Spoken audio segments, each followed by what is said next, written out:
My name is R.L. Mitchell. I live in Flint, 759 East Linden Avenue.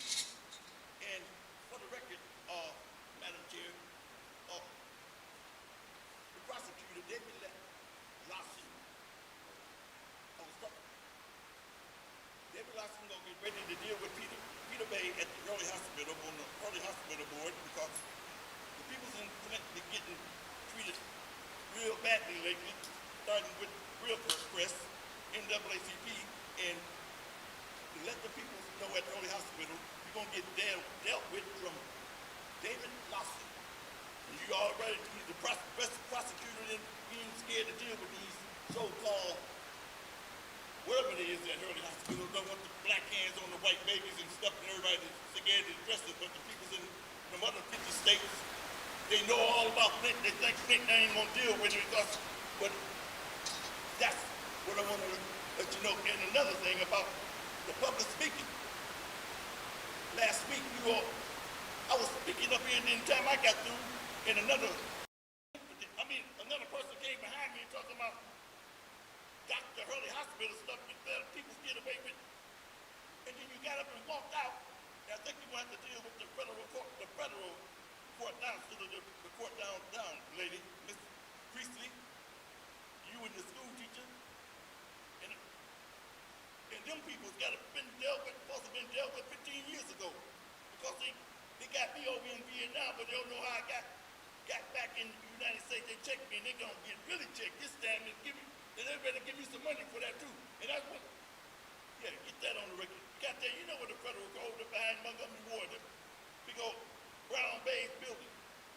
But, oh, that's way 2 minutes over? Oh, and let somebody else talk. Next public speaker, please.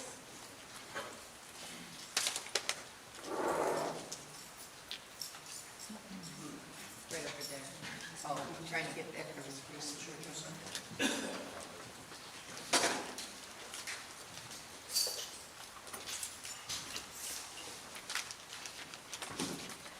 Hello.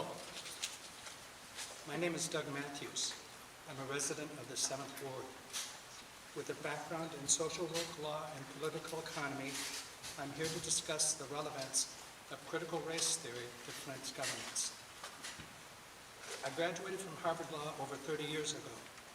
Harvard played a pioneering role in developing CRT, critical race theory, as an analytical framework that examines how race intersects with society, culture, law, and economics. It provides valuable insights into historical and ongoing impacts of systemic racism. CRT is primarily a scholarly framework for graduate students and policymakers. It's not taught in public schools and never has been. It's a scientific approach that fosters understanding and offers tools to analyze the historical and ongoing impacts of systemic racism. Contrary to misinformation, CRT does not label individuals as oppressors or victims based on race, nor does it promote division or hatred. Its aim is to create an inclusive and equitable society by addressing systemic barriers that perpetuate racial inequalities. Flint's history reflects significant challenges, from the Great Migration to the harmful effects of Jim Crow, to the decline of the auto industry and school segregation, to the recent water crisis. CRT helps us understand and tackle these deep-rooted problems by examining barriers and working towards economic opportunities that benefit the entire community. Let us leverage the insights from CRT to develop targeted policies that uplift marginalized communities and promote economic opportunity for all residents. By applying the principles of CRT, we can make Flint a better, more equal place for everyone. Thank you. Next public speaker.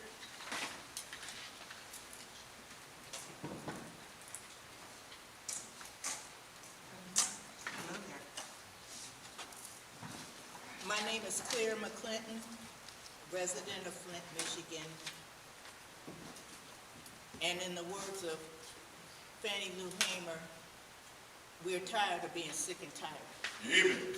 When we know $94 million has come to this city, and we as residents, other than pipe replacement, which that 94 million wasn't part of, we have not felt the relief that we so desired. Now, we sitting up here waiting on the water settlement, waiting on this, waiting on, we tired of waiting. So I'm gonna read to you some language, a proposal. We've waited and we heard about committees and this and that and the other. So this is what some of us have come together to propose. We urge City Council to make a motion and pass a resolution to amend the opera fund budget to reallocate and set aside $16 million additional dollars towards home rehabilitation and repair. We do not want this special assessment to go to the opera fund advisory committee. This is what we want. Can we make it happen? Thank you. Thank you. Next public speaker? Is there anyone else?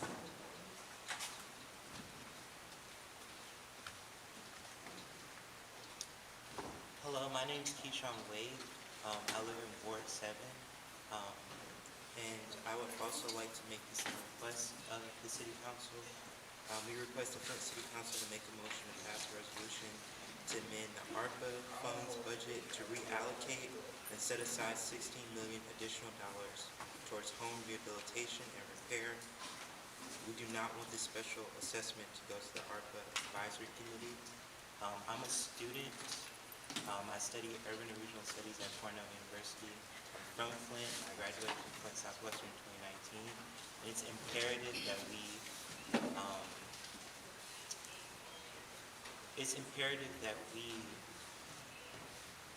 Excuse me, stop the clock, please.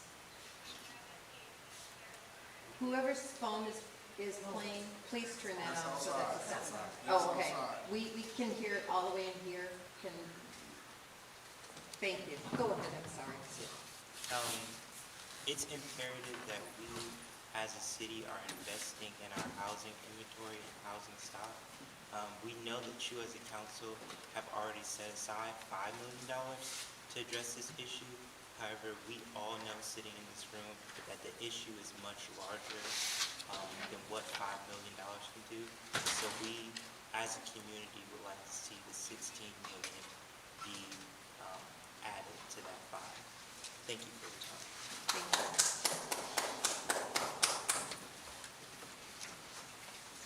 Hi, my name is Norma Sain. I'm the Executive Director of Court Street Village Nonprofit. We've been around for 37 years. We make great impact, I think, but we do it quietly, so a lot of folks don't really know the kind of work that we do. But I really just wanted to introduce myself before the ARPA resolution comes up. In case there are any questions for me, you at least know who we are. Some of our key signature projects through the years, we started as a housing development corporation, and we were partners with several, including the Land Bank, with the Barrage Hotel project, and others. In 2009, we decided to strictly focus on revitalizing neighborhoods. I think one of the biggest projects that we've kind of got claim to fame for is the LED light project, which did end up replicating itself throughout the city. So that was an exciting project. The ones that we currently work on for neighborhood improvement and stabilization are roof repair and replacement projects and the paint project. So thank you, and if you have any questions, I'll be here. Thank you. Next public speaker?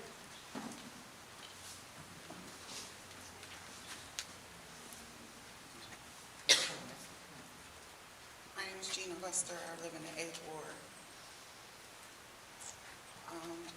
My request is the same as most of the residents that I deal with and speak with and work with on a daily basis. Where's the ARPA money, and when are we going to see some relief? We all know what happened on the water settlement money None of us have seen a dime. The attorneys kind of took their money, put their capes on, and flew back to whatever coop they came from. And we're still sitting here waiting to see some relief, even if it's just doctor bills. I just left the dermatologist today. I'm getting pills and shots and the medicine they want to put me on makes you sterile. And all of this is coming from this bad water that we've been drinking for the past 10, 11 years for sure. So my request to the Flint City Council to make a motion and pass a resolution to amend the ARPA fund budget to reallocate and set aside $16 million additional dollars. That's in addition to the 5. So that would be an additional $21 million that the residents can see some of it. However it may be, you guys can, like I said before, take a field trip down to Saginaw. They figured it out. Come to some type of resolution. Have a town hall meeting. See what the residents really need to bring their houses up to code, not just to repair them. Some of our homes are out of code, and we don't want you to snatch them from us. We're hearing little different things about if your house isn't up to code, you're gonna take it maybe. Okay, give us our money. That's our money. That's not the city's money. It shouldn't sit in the administration office. It shouldn't sit in an account and grow interest that we never see. Give us our money. That's all we want. That's it. So again, I'm asking that you set aside an additional $16 million towards home rehabilitation and repair. And we have an approximate number of about 1,600 households that we know for sure that money would change their lives. Thank you. We do not want this special Thank you. Your time assessment is to up. go to the ARPA Advisory Committee. Thank you, your time is up. Next public speaker, please. Point of order. What's your point? Do you have to be so nasty Right. when residents are standing there speaking? Your time is up. Your time is up. Can you at least give them latitude and let them finish their sentence? Let's have some common courtesy. Considering the residents. Next public speaker, please. Thank you. My name is George Grundy II. I live on Pershing Street, down the street from Eisenhower School. My statement is that we have about $3 billion that will be circulating through the county within the next 3 years. Maybe about 20% of that money is guaranteed to come to the county and the city. That needs to change. You all have the ability to see the documents, to see the contracts, to see how things are done in order to help companies and businesses scale according to the work and the contracts that are coming to the city specifically.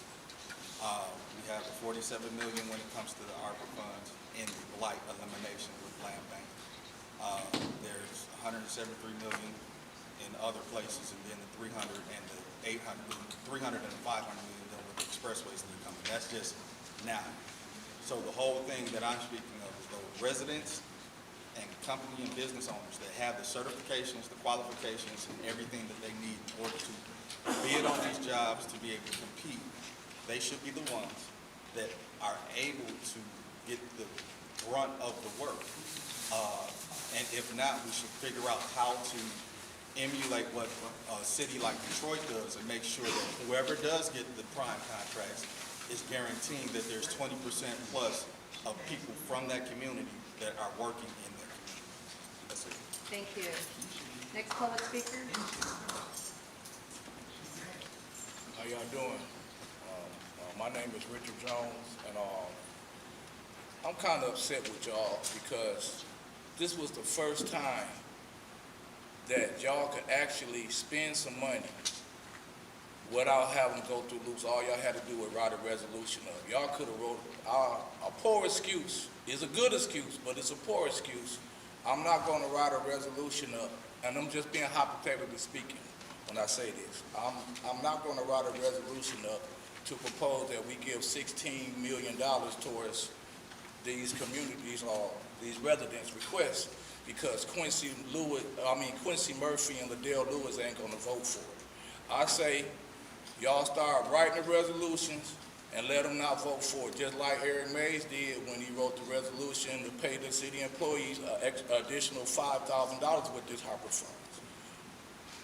Y'all didn't even need a Harper committee or this Ernest & Young company that y'all hired to spend this money. Y'all could have wrote resolutions and took care of the citizens on your own. And I really wish y'all would have. Thank you. Thank you. Next public speaker.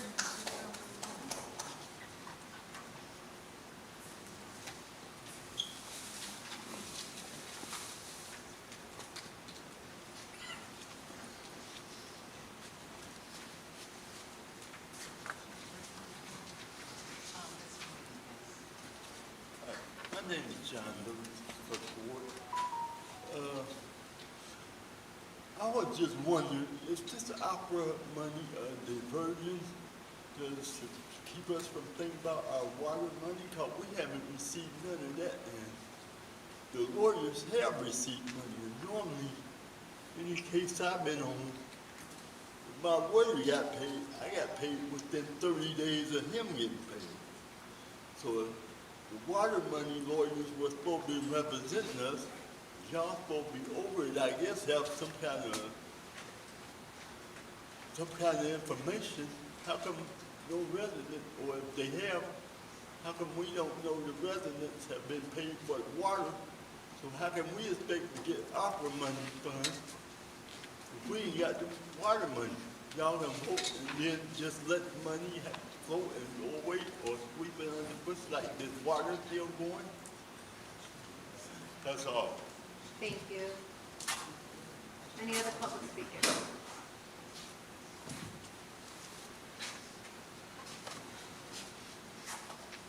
Dave Peachy, Fourth Ward. I'm here to comment on the last meeting you had here. With the way Mr. Mays treated all you people. He wrote Dr. Lewis here for drinking out of a straw. He called my representative a white woman. The only two he don't pick on is these two. But the words he used, the last time I heard them, I was in the Army. The F word, must have been 20 times he did that. Dr. Lewis had him escorted out of here, and I applauded. He called me an asshole. He don't have the right to talk to me like that or anybody else. You know it, sir. These people are here to do a job. He got rid of one of the best council people we could have had. If you read the article, she's got her little magazine there. It hurt her to have to leave here, but he wrote her every time.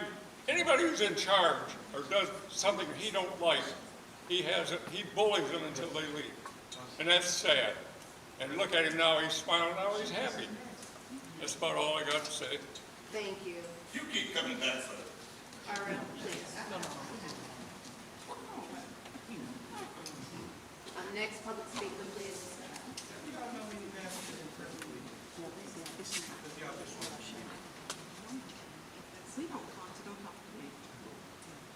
Go ahead. Oh, can I speak? My name is Melissa Zaramsky. I live in the 6th Ward. And I don't know what that guy was talking about because I see how you guys behave up here. And my son's here. He came tonight. He's watching y'all, okay? He's also watching how, you know, who sits there and looks at people when they're speaking, Miss Worthless. You know, show respect. The residents are the ones who voted you in, and they're also been the ones that be voting you out when it comes recall time. So y'all better think about this. Thank you. Next public speaker. What's up, y'all? I'm Justin. Good to see Flint's out here starting to wake up. Me and Brother Eric Mays was talking earlier. And I'm here really because your Sir, presence on social media. What's your last name? Munson, M-U-N-S-O-N. So I'm in the 5th Ward. Yeah, I mean, if you drive by, you'll see me. Like I'm out in the community. I'm in the arena. You know, it's a difference. I'm there. So I really only stood up because one gentleman said, wanted to rebuke Brother Mays. And we need passionate leadership. People who are willing to say, hey, look, I mean, regardless of like the Socratic method, regardless of all the fancy words and the way you dress it up, if you're not really representing the people in a way that can reach them, it doesn't matter. I appreciate the one young brother that goes to Cornell, the sister that got up talking about what we need in the community. Like, I feel like this is the first time I've seen eye contact, and again, still, you see what I'm saying, right? as I watch on social media the way the interaction between the community and the council is, I'm wondering who's paying attention and who's taking the time to reply to the concerns of the citizens, to your constituents. It's a crying shame that even now, like, there's members refusing to give me eye contact or look up and acknowledge that there's somebody from Flint talking to me. But I know that my words are piercing you, and that it's probably unimaginable to sit here and think that a black man can talk to you this way, make eye contact, without you being receptive to what I'm saying. You know, so, Brother Mays, I appreciate you. Keep on doing what you're doing because you're waking people up, and that engagement is needed in Flint. Thank you. Next public speaker.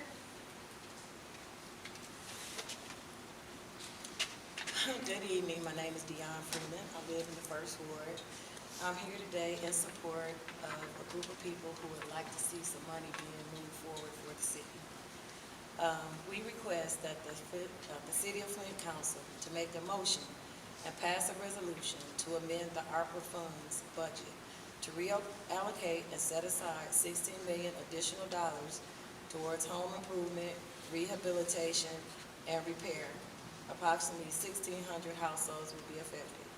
We do not want the special assessment to go to the ARPA Advisory Committee. And I was part of a group who came up with this idea, and I'll say the reason why it's stated that they don't want the ARPA Advisory Committee a part of it is because there's been, I guess, a lot of not shared information. It's not a lot of transparency.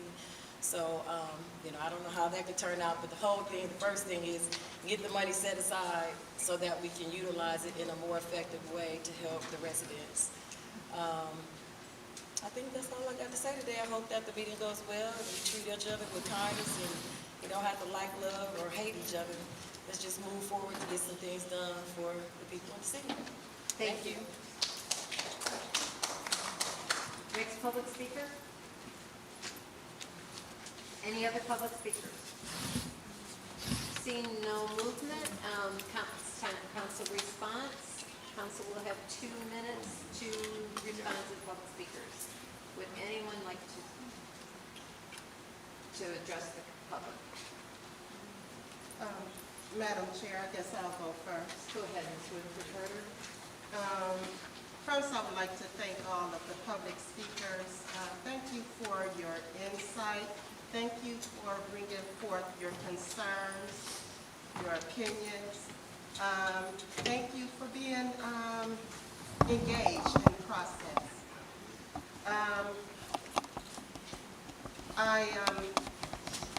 I've heard everything that each person have come before us to say. And I just want to say this. I want to say that the ARPA money, that money is your money. That money is your money. The residents of the city of Flint, you guys have not touched any of the money. And it's a shame. I remember when my colleagues voted on the ARPA budget. I did not vote on that budget because I felt like more money should have been put in for home improvements. We already knew that we had well over 700 residents to turn in the intake form. So with that, $5 million is not enough for every resident, whoever needs home improvements in this city. And I'm not saying every resident is going to apply, but $5 million is not enough. It's time for the residents here in the city of Flint, it's time for y'all to stand up and demand what you need. And I'm all for it. Whatever, 15 million, 16 million, Thank you, Ms. Whitaker. 20 million, I'll vote yes for it. Thank you, Ms. Whitaker Carter. Yes, Mr. Mays. Yeah, Madam Chair, through you to the speakers, it's gonna be a motion made to up that from 5 million. And right now, we know from the initial request form that people have already requested 7.5 million. We also know that 5 council members on this council voted to abruptly stop the request form procedure. And we also know that to date, other than that request form, there's been no paperwork for individual homeowners to fill out. So you will see a motion, but more importantly, I want you to see who votes yea or nay on that motion. I've been around city of Flint for 30, 40 years. I know personalities, black, white, young, or old. The one lady who spoke, we was over at the county. It was a gentleman who spoke cussing like a sailor. I'm trying to make it to heaven, but I still cussed him out. Whether I cuss or do once every 10 years, I still can make it to heaven. I'm not gonna let folks run over me. I'm not gonna let them abuse me, abuse my daddy's name, my son's name, and the people in the first ward. So call me the cussing council person. If you don't want me to cuss, don't mess with me. I'll try to do better, but I'm telling you, some of these folks can be a handful, and some of the folks who you hear speak, who've come up and talk politely, they cuss worse than I do. You heard from one of them. Now you figure out who it was. Look, let's see what happens on this business tonight. It will be a motion. Thank you so much. Thank you, Mr. Mays. Any other? Go ahead, Ms. Worthing. ARPA funds they're not a blank check to spend as we want. Like, I don't understand, we must not have gotten the word out as well as we should have, because a lot of the speakers came here today thinking that we can just dole out money to residents, and that's not true. We have a budget, we've already allocated funds, we can't add money to home improvements without taking it from other causes that we also really believe in. It says a lot when supporters of a council person call other people names, use derogatory language, intimidate, and bully, because they think that'll get their way. This is supposed to be a professional environment, not one in which we are called assholes, not one in which the F word is used several times in a meeting. And it's just disappointing because those who think that's awesome and that it's working for you, it's not. It is selfishness and narcissistic behavior. The council person that's talking, Ms. Worthing, you and Kate Fields was cussing and calling me names before these folks got here, wasn't you? That's an improper point of information.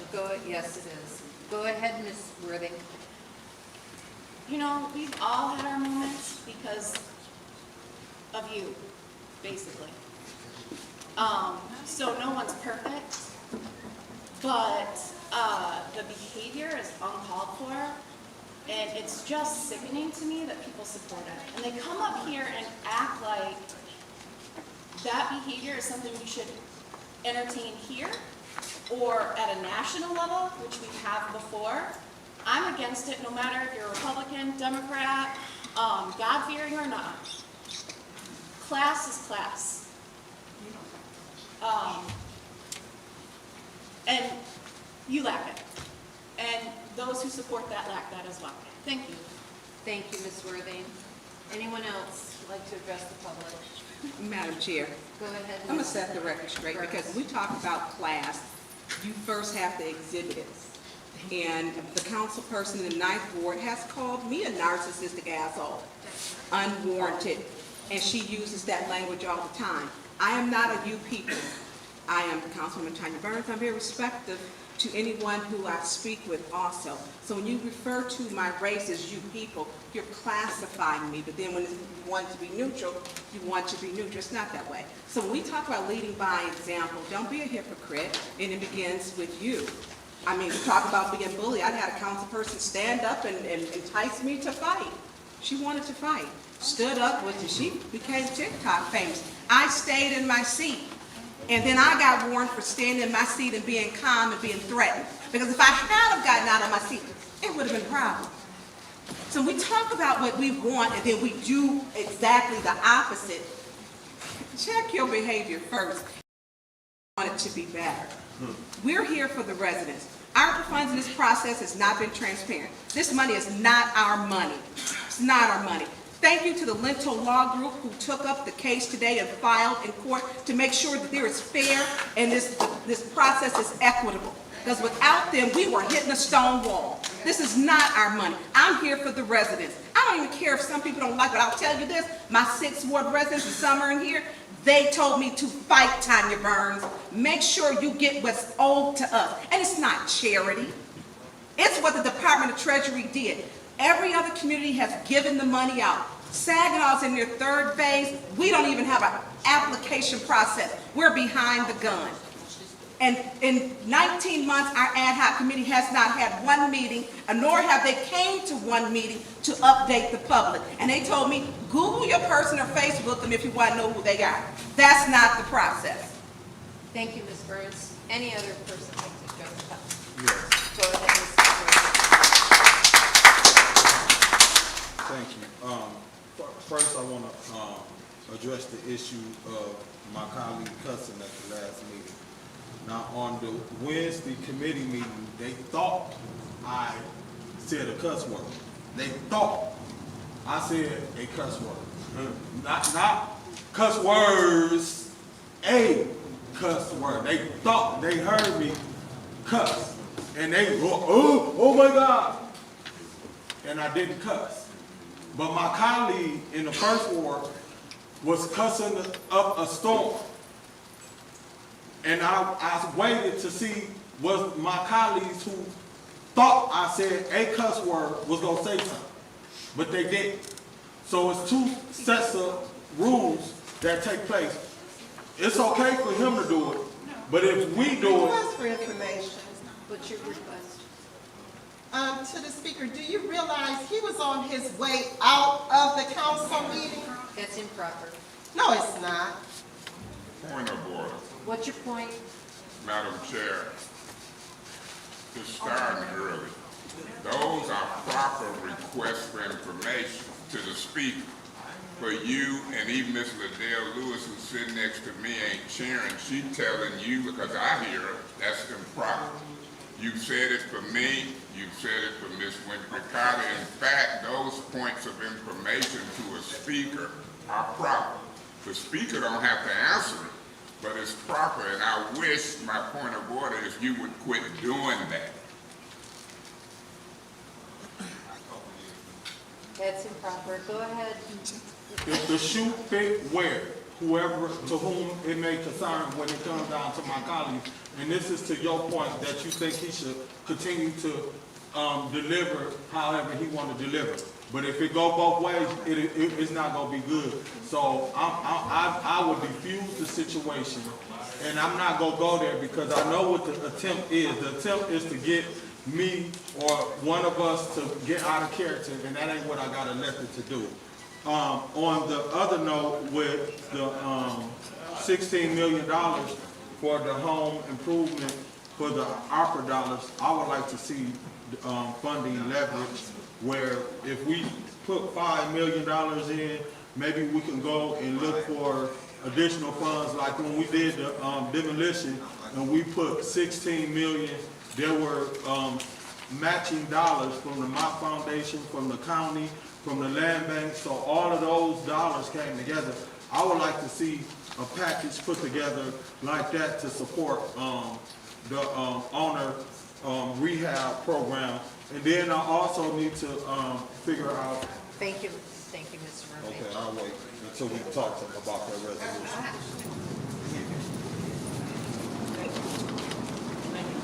Okay, Dr. Lewis.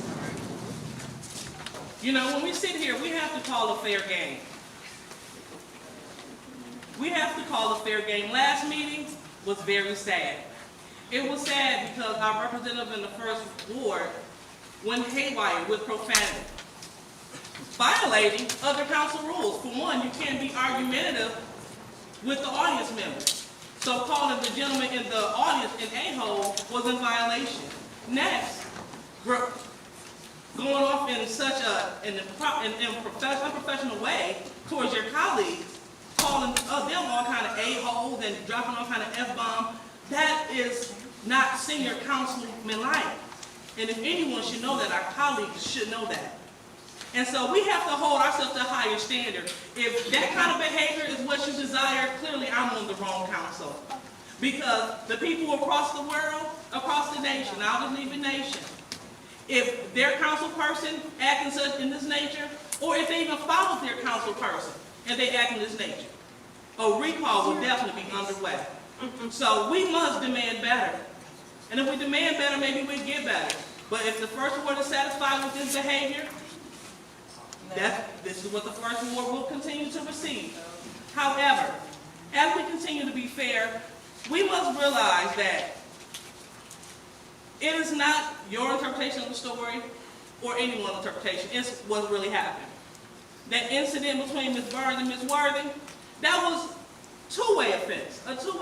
The first way was Councilwoman Burns pointing in her face from her seat, and then Councilwoman Worthing got up and stood up. It goes both ways.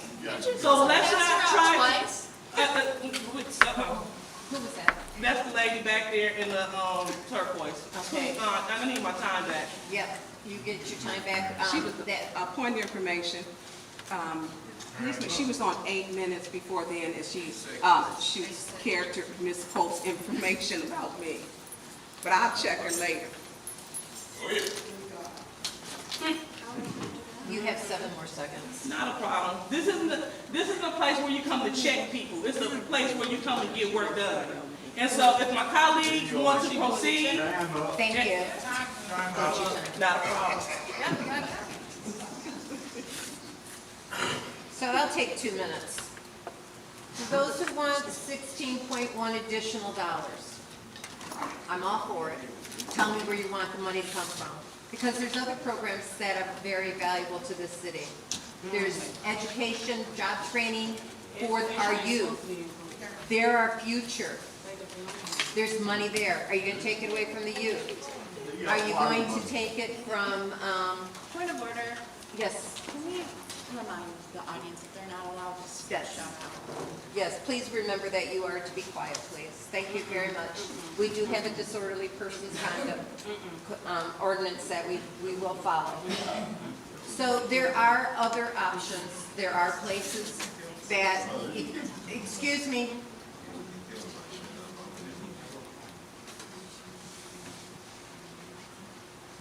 Thank you. You have an idea of where that money should come from? Let us know. Tell us. We hear $16.1 million. The budget was put together with input from the community members. And where were you at the time? Where were you at the time? Some of the people who have spoken here were asked to be at the table and didn't come. Request for information. Did we receive the ARPA budget during the budget adoption? We had already adopted it. Going on. We are, the budget is there.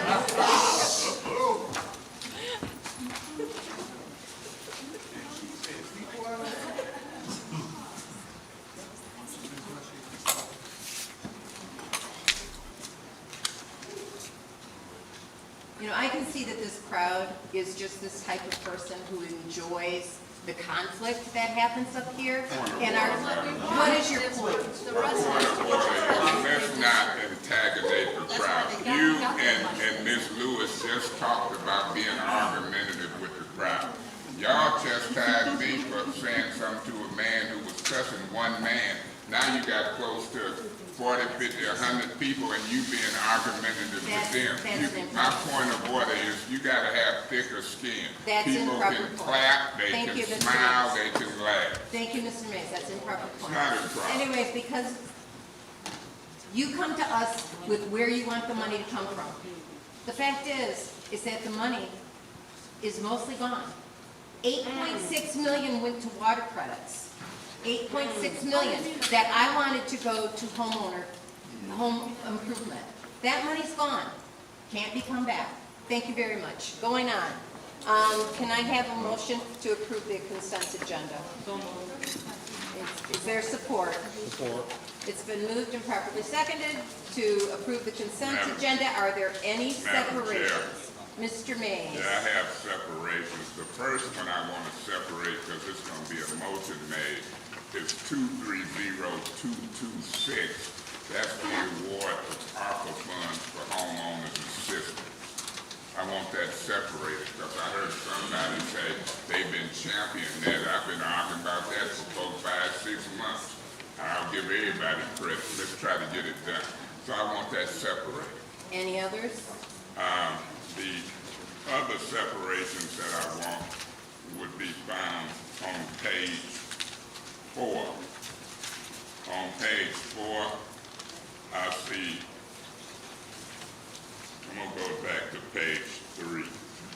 On page 3, 230206, I see Chief Green in the audience, and I'm trying to sponsor that with Chief Green.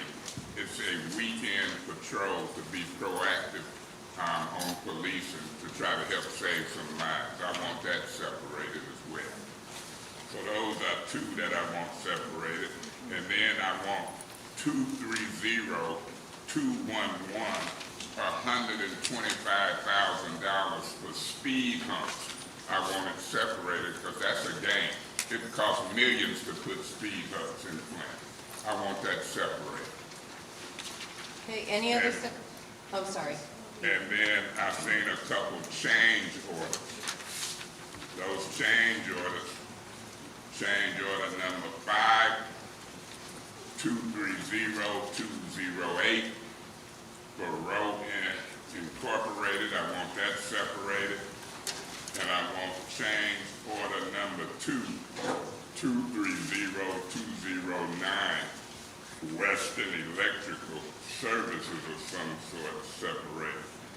And under y'all rules, y'all don't even allow discussion on the consent agenda motions. So by me wanting to have discussion on these budgetary items, I think that I better separate 230227, American Leak Detection, and I also better separate 230217 in this Finance Committee meeting as well. Thank you so much. Thank you. Any other separations? Yes, Madam Chair. I would like to separate 230213. Request for information. What's your request? What is that new use to the speaker, Ms. Winfrey Carter? What is that you separated? It is the Greater Flint Health Coalition, Flint Recast Program Implementation. Okay, thank you.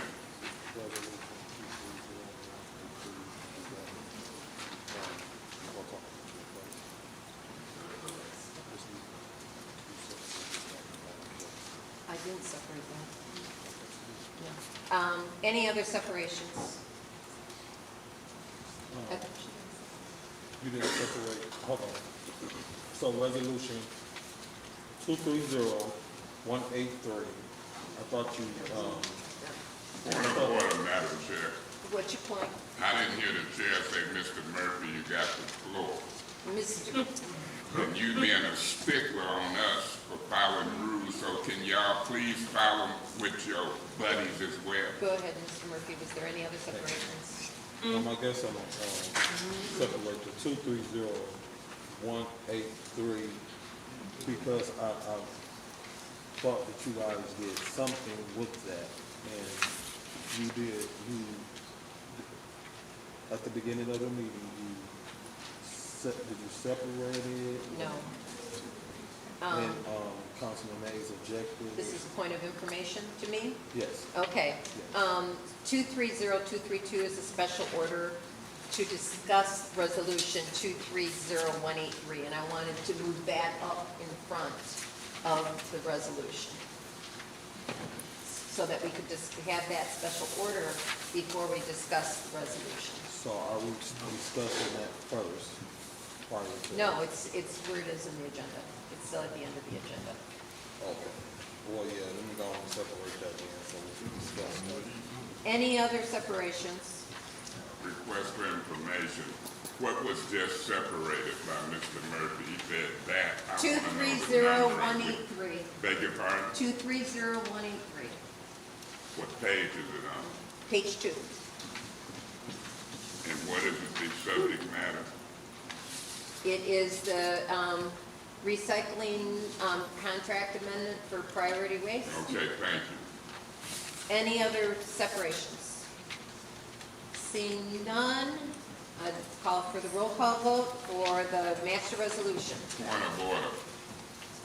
What's your point? Can the clerk or you tell me what's left and what we're voting I'll on? be glad to do that. Look, can I finish though? Because if I interrupt y'all, y'all going haywire. When I call a point of order, let me finish. Don't read my mind. I'm glad you're glad to do it, but you gonna mess up jumping the gun trying to read my mind. You talk, then I talk. I talk, then you talk. So I would like to know what we vote on. Resolutions 230210, 230212, 230214. Madam Chair. Yes, Mr. Mays. Point of order. Can you tell me the number, the subject matter, and the page? Is that asking too much? Well, Mr. Mays, you do have the packet in front of you, and I am going down the line, but I will be glad to do that for you. Thank you. 230210 is Mentron Farnier LLC Residential and Commercial Water Meters. 230212 is the, yes. Point of order. What? What page is that on? Page 3. Okay, so page 3. Which one did you say? 230210. Okay. 230212 Siemens Mobility, Eagle Signal Repair Parts and Supplies. Page 4. 230214 Aldridge Trucking for Aggregates. 230215 William E. Walter for HVAC Services. 230216 Tyler Technologies New World Systems. And on page 5, 230228 Grant Acceptance State of Michigan Financially Distressed Cities, Villages, and Townships Grant Budget Amendment. And point of order, Madam Chair. The way y'all got these consent agendas rigged, there's no discussion. We go straight to the vote, correct? Mr. Mays, it is, as you found, as I put in your mailbox, a description about consent agendas. Consent agendas are designed to take routine, non-controversial resolutions and approve them. Point of order. I've been on the council 9-10 years. Consent agendas wasn't designed like that. I asked, under y'all new rules, there's no discussion, yes or no? No. Madam Clerk, you had a question? 230209. It was separated. I didn't catch it separated. Mr. Mays separated that. Thank you. So 230210, 230212, 230214, 230215, 230216, and 230228.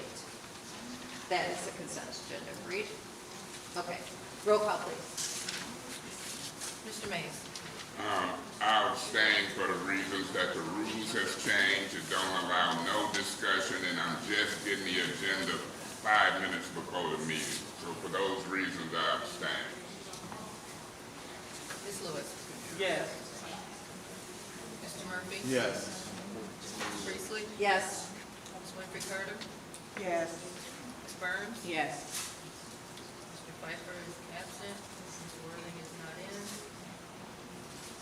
Vote is 5 yes, 0 no, 1 abstention. The vote is 5 yes, 0 no, 1 abstention. The consent agenda has been adopted.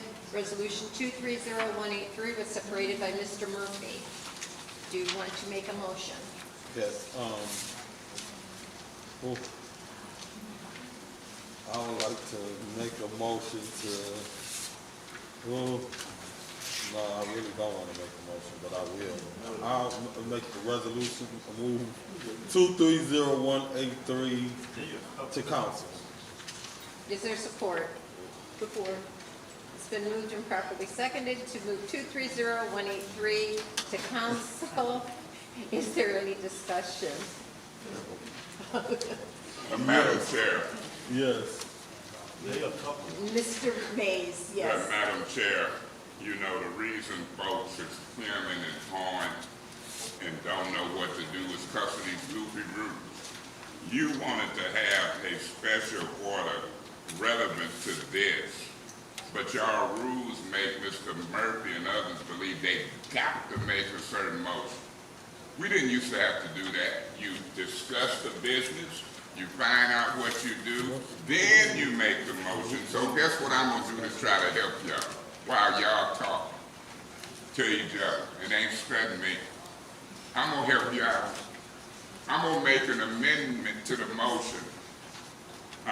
What's your motion? That you can discuss your special order before we get on to voting for the original motion, and I so move. It's been moved by Mr. Mays to move the special order. Point of order. I said to discuss your special order. I didn't say Thank move you. nothing. Thank you, I'm sorry. Special order, discuss special order. Is there support? Support. It's been moved and properly seconded to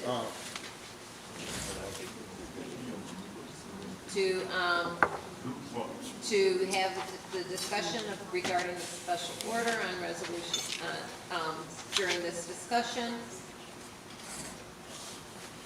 Mr. Murphy has asked for the floor. Yes, I won't be supporting this because we was moving on with the agenda. We did a separation of the agenda items. I moved Resolution 230183, Contract Amendment Grant Acceptance Implementation, Eagle Recycling Partnership in Corporation with Priority Waste LLC to council. It was supported, and I wanted to get into discussion. My colleague in the first ward started discussing and decided he wanted to make an amendment to do the special order, whatever. So I won't be supporting that because I want to move on with the meeting and discuss this resolution and then go from there. If we wanted to do a special order and move that to the beginning, we could have did it before. So I won't be supporting. Madam Chair. Yes, Mr. Mays. Madam Chair, I wouldn't care less would Mr. Murphy vote for it or not. You the one who put it on the agenda with some information you wanted us to hear before we vote on it. I don't care if he mad because the council person, as he said in the first ward, amended the motion so we could hear what you're talking about. He ain't got to vote for it. It don't even have to be 5 votes. I wouldn't care if I hear the information you wanted us to hear or not. He cares. I'll be voting against this as the councilman in the first ward. Don't even make sense. If you've got some information that we need to hear, let's hear it. And it might affect our vote and his too. Through you, Madam Chair, who you getting the information from? Is it somebody in the administration or something you trying to add yourself? Mr. Mays, this was voted on at our last council meeting to have a special order regarding this resolution. So we're going to have a special order, but it's going to come after the fact. Now, do it matter if it comes after the fact? Madam Chair? If it don't matter if it come after the fact, then who cares? You want to move it up. We at that business. Mr. Murphy saying to you, I don't care if you my buddy or not. I don't want to hear it. I don't care about hearing it.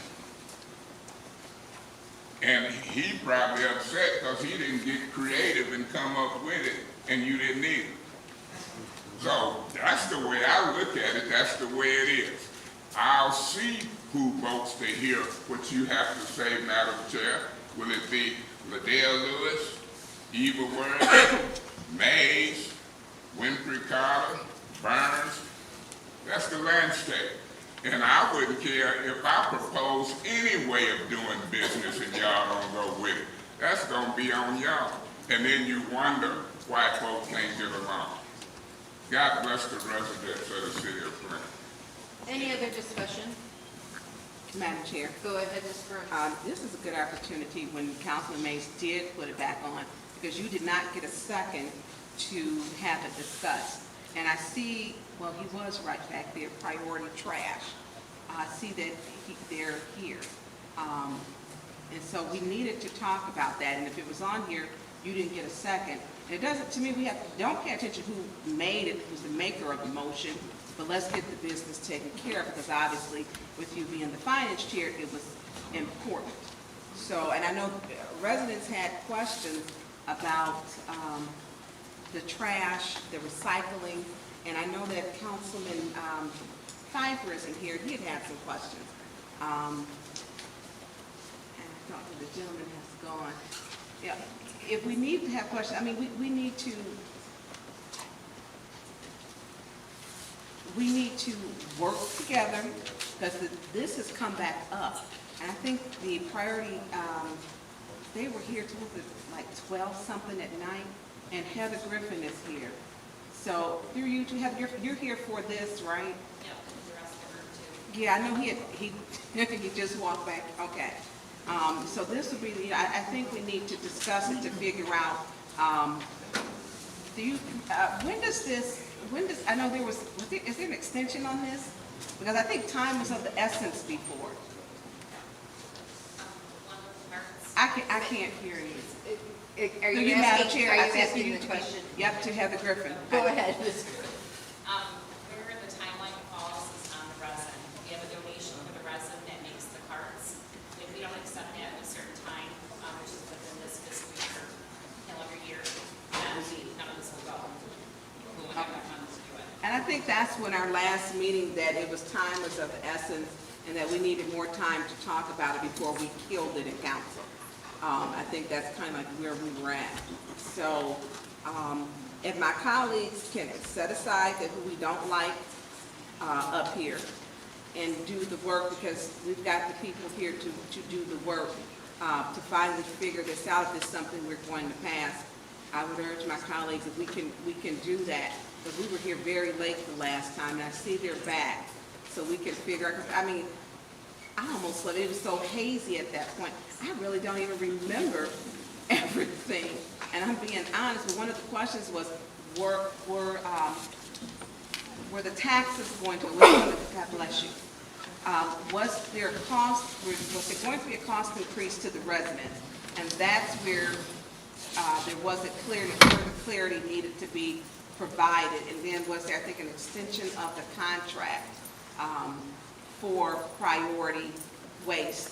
And by the way, I had someone else on the phone with them, and they said priority waste had the happiest of people. Ms. Burns, this is to discuss Yes. this is not the time for that discussion. Well, we need to discuss. I want to get into discussing it. I don't want to be here till 1 o'clock in the morning this time. But I think we need to actually have, which it's still on time, still talking about priority though. So I find that to be relevant. It's not off the topic of priority, but discussing it. And we know how to get in discussion because it is killed.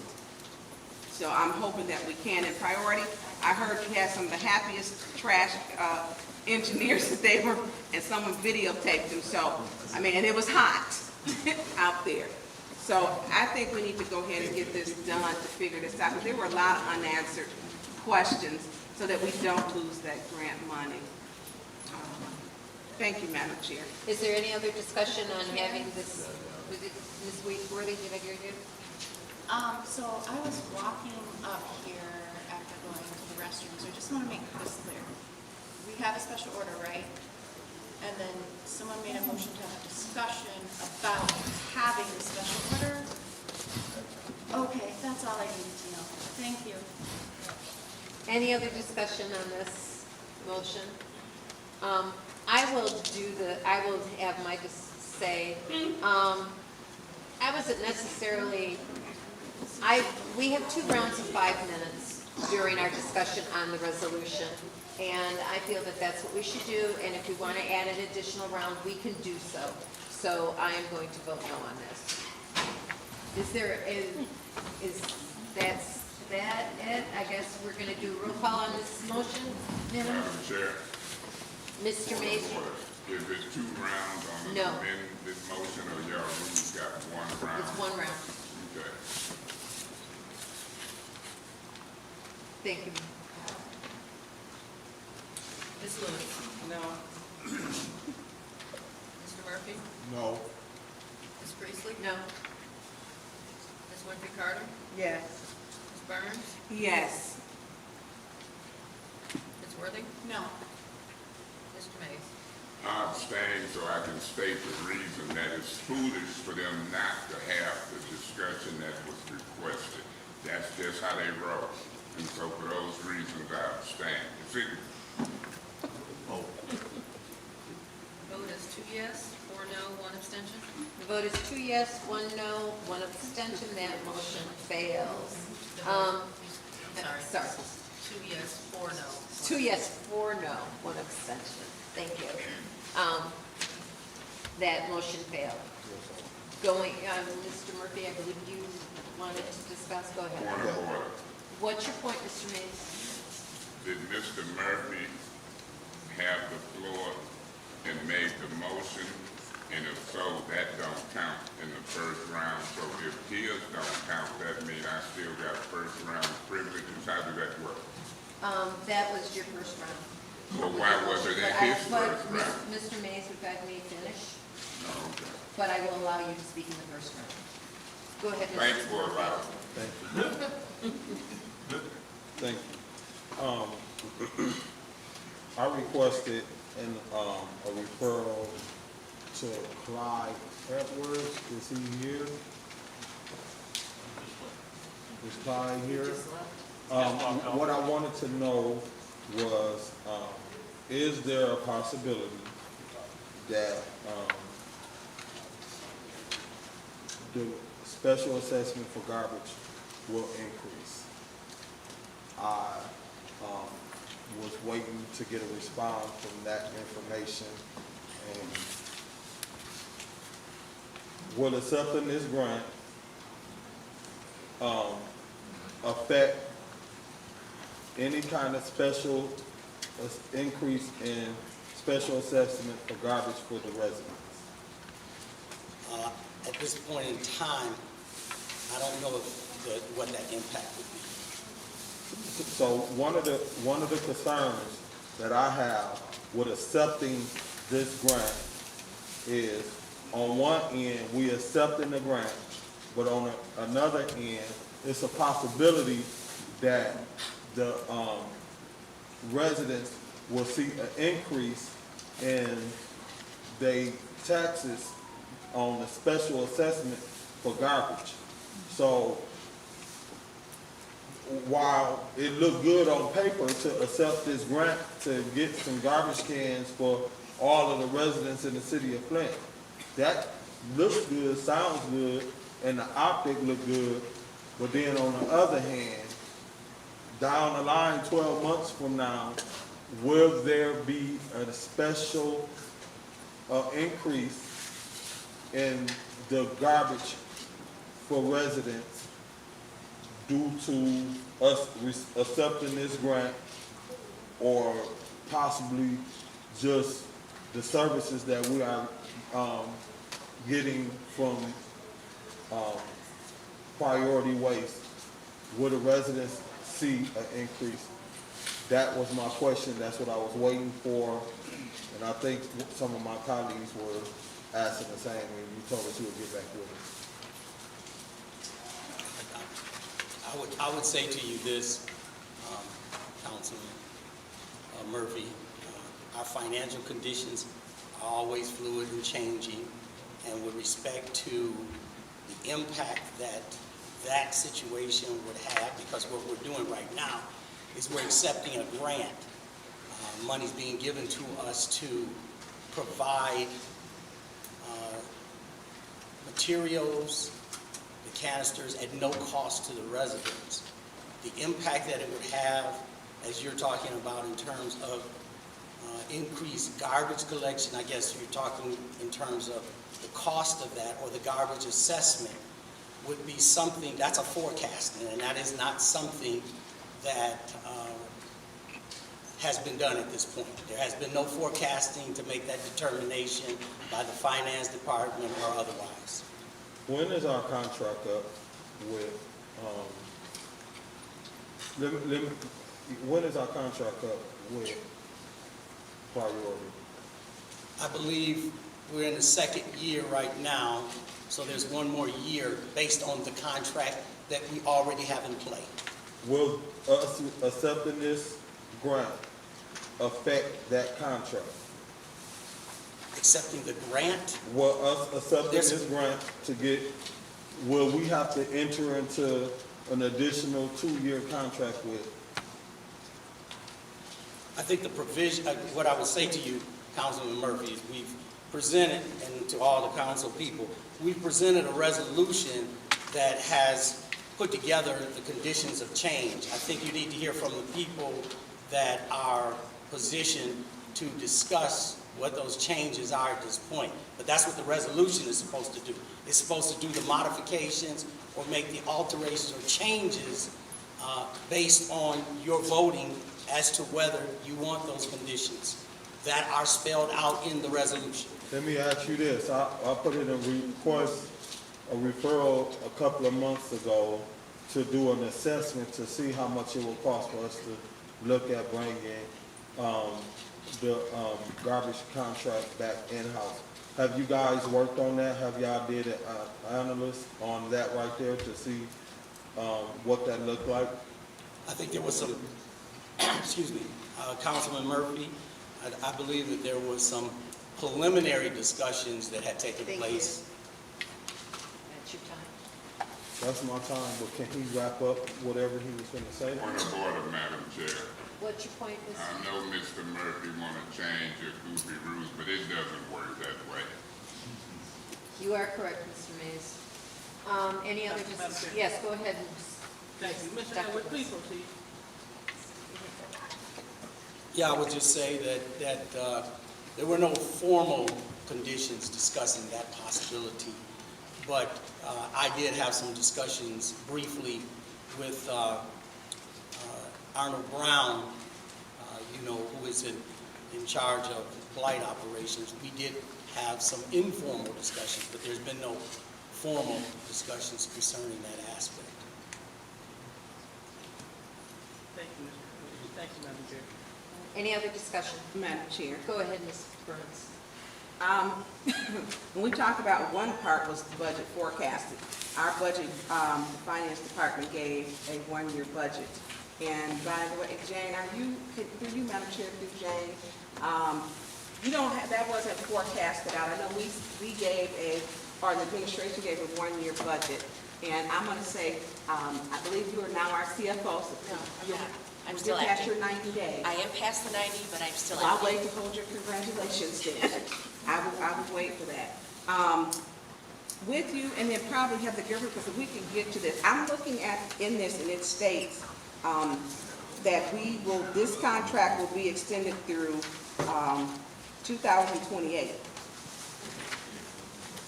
Based on this resolution, the way I understand it, Heather can jump in. If we accept this grant to do the recycling, there are some conditions, and we can have Priority Waste speak to also, that have to come into play. Okay, so and if we accept this grant, the contract will be extended through fiscal year 2028. Is that correct, Heather? So we're extending their contract, right?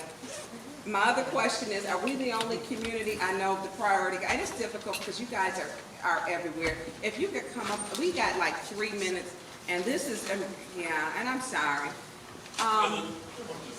So if we are, did any other community, because I'm getting into some communities got free trash cans, and they didn't have to extend the why are we extending the contract? I'm going to defer to them. Okay. I don't know that answer. Good evening. So could you just restate your question? just So clearly? our contract is going to be extended to fiscal year 2028 if we accept the grant. Other communities get the trash cans, I'm told, for free. So you're probably hearing one side of a conversation in an RFP process, which the city put out back in 2021. Yep, that was for the first 3 years.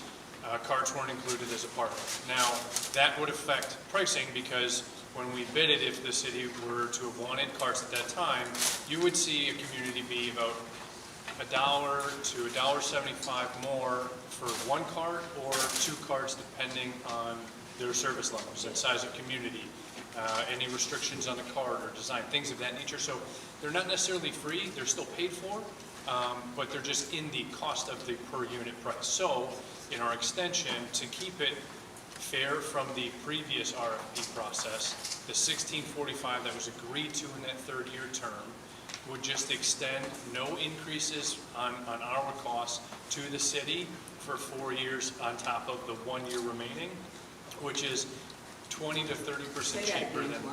Yeah, so that we're in the 2nd year ending September 30th.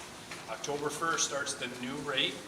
Extending this contract would be for 4 more years plus that one, so it's really only a 4-year extension, but you're locking in a very competitive price in a market that was bid in 2021 where gas prices were significantly lower, wage rates were significantly lower, and we're seeing other communities of a similar size that are $1 to $2 more per unit now at the bid process. Yeah, and I remember your bid process. I was actually in that bid room when it was open.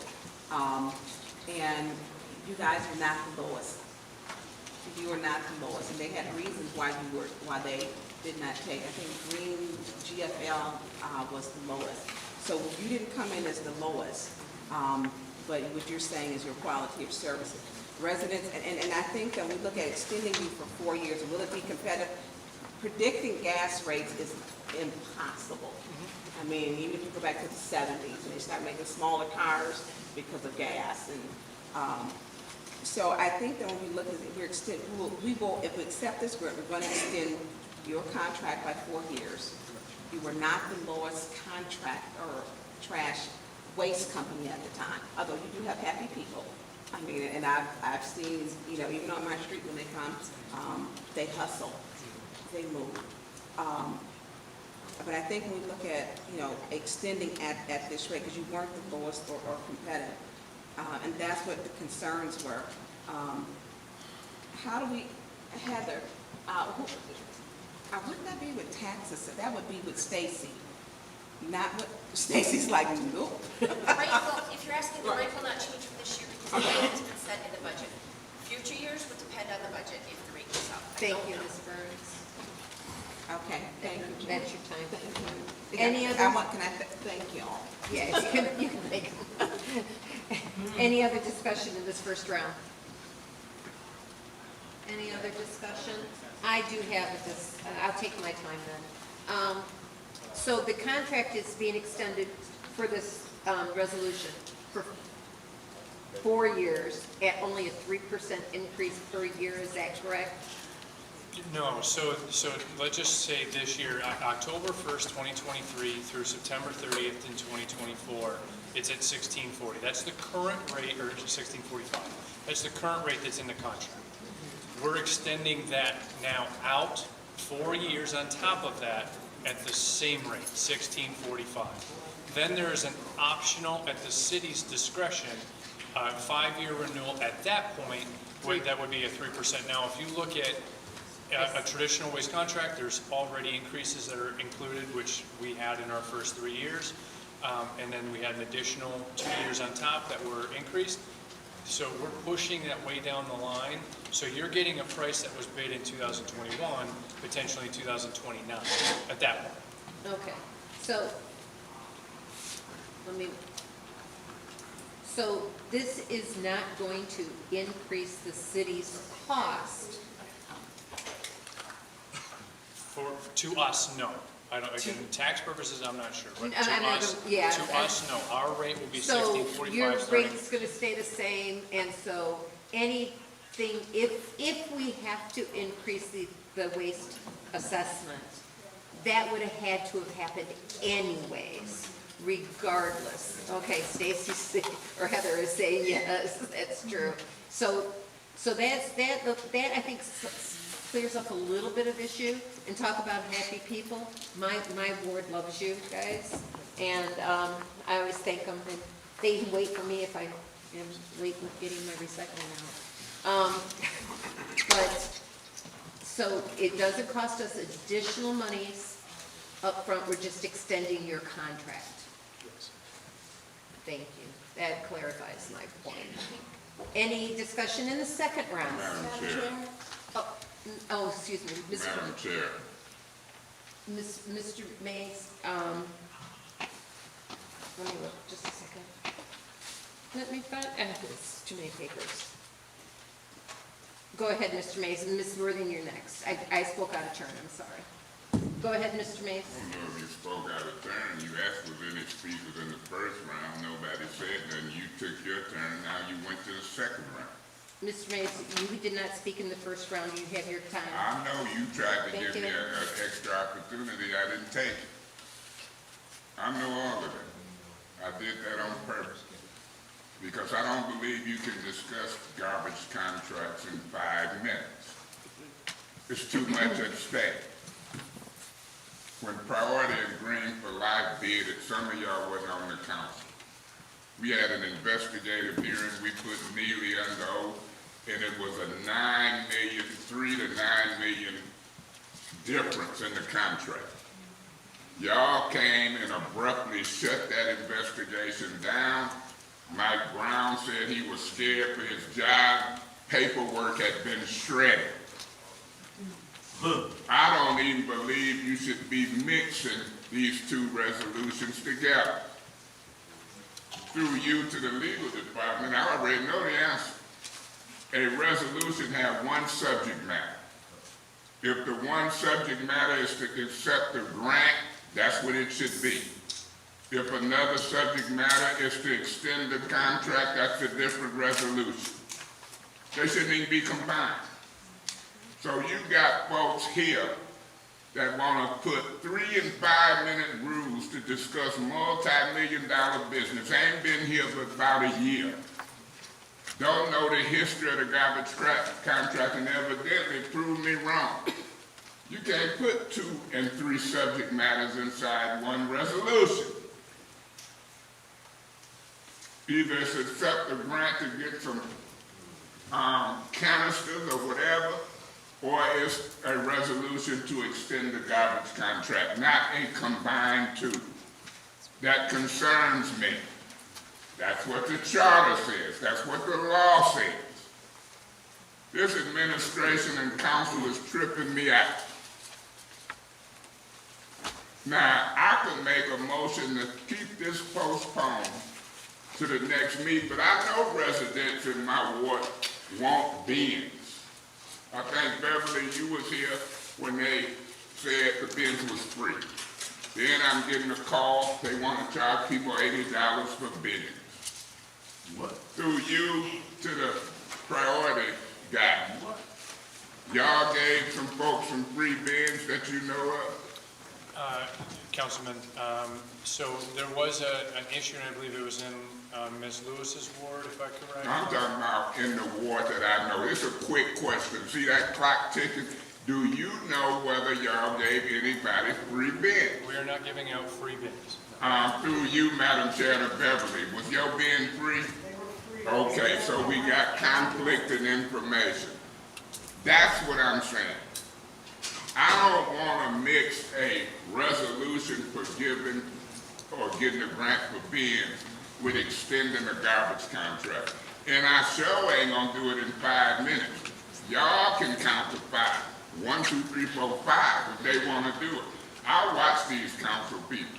They don't sometimes know the details and they just be so like, oh, yeah, now, oh, I understand. You ain't understanding in 3 minutes. I dare anyone to tell me that you can mix 2 and 3 subject matters in one resolution. Then I go to the book and show you can't. Through you, Madam Chair, to the city attorney, or to Jane, or to Priority, or to Clyde Edwards, is this more than one subject matter in one resolution? Do you know anybody? Right. It is bringing the two together, and there's a reason that I would like to That's explain. good enough. From what I read, you can't mix 2 together. You should have a resolution for this and a separate resolution for that. They can say what they want to about me. I can be right sometime, and I can be wrong sometime.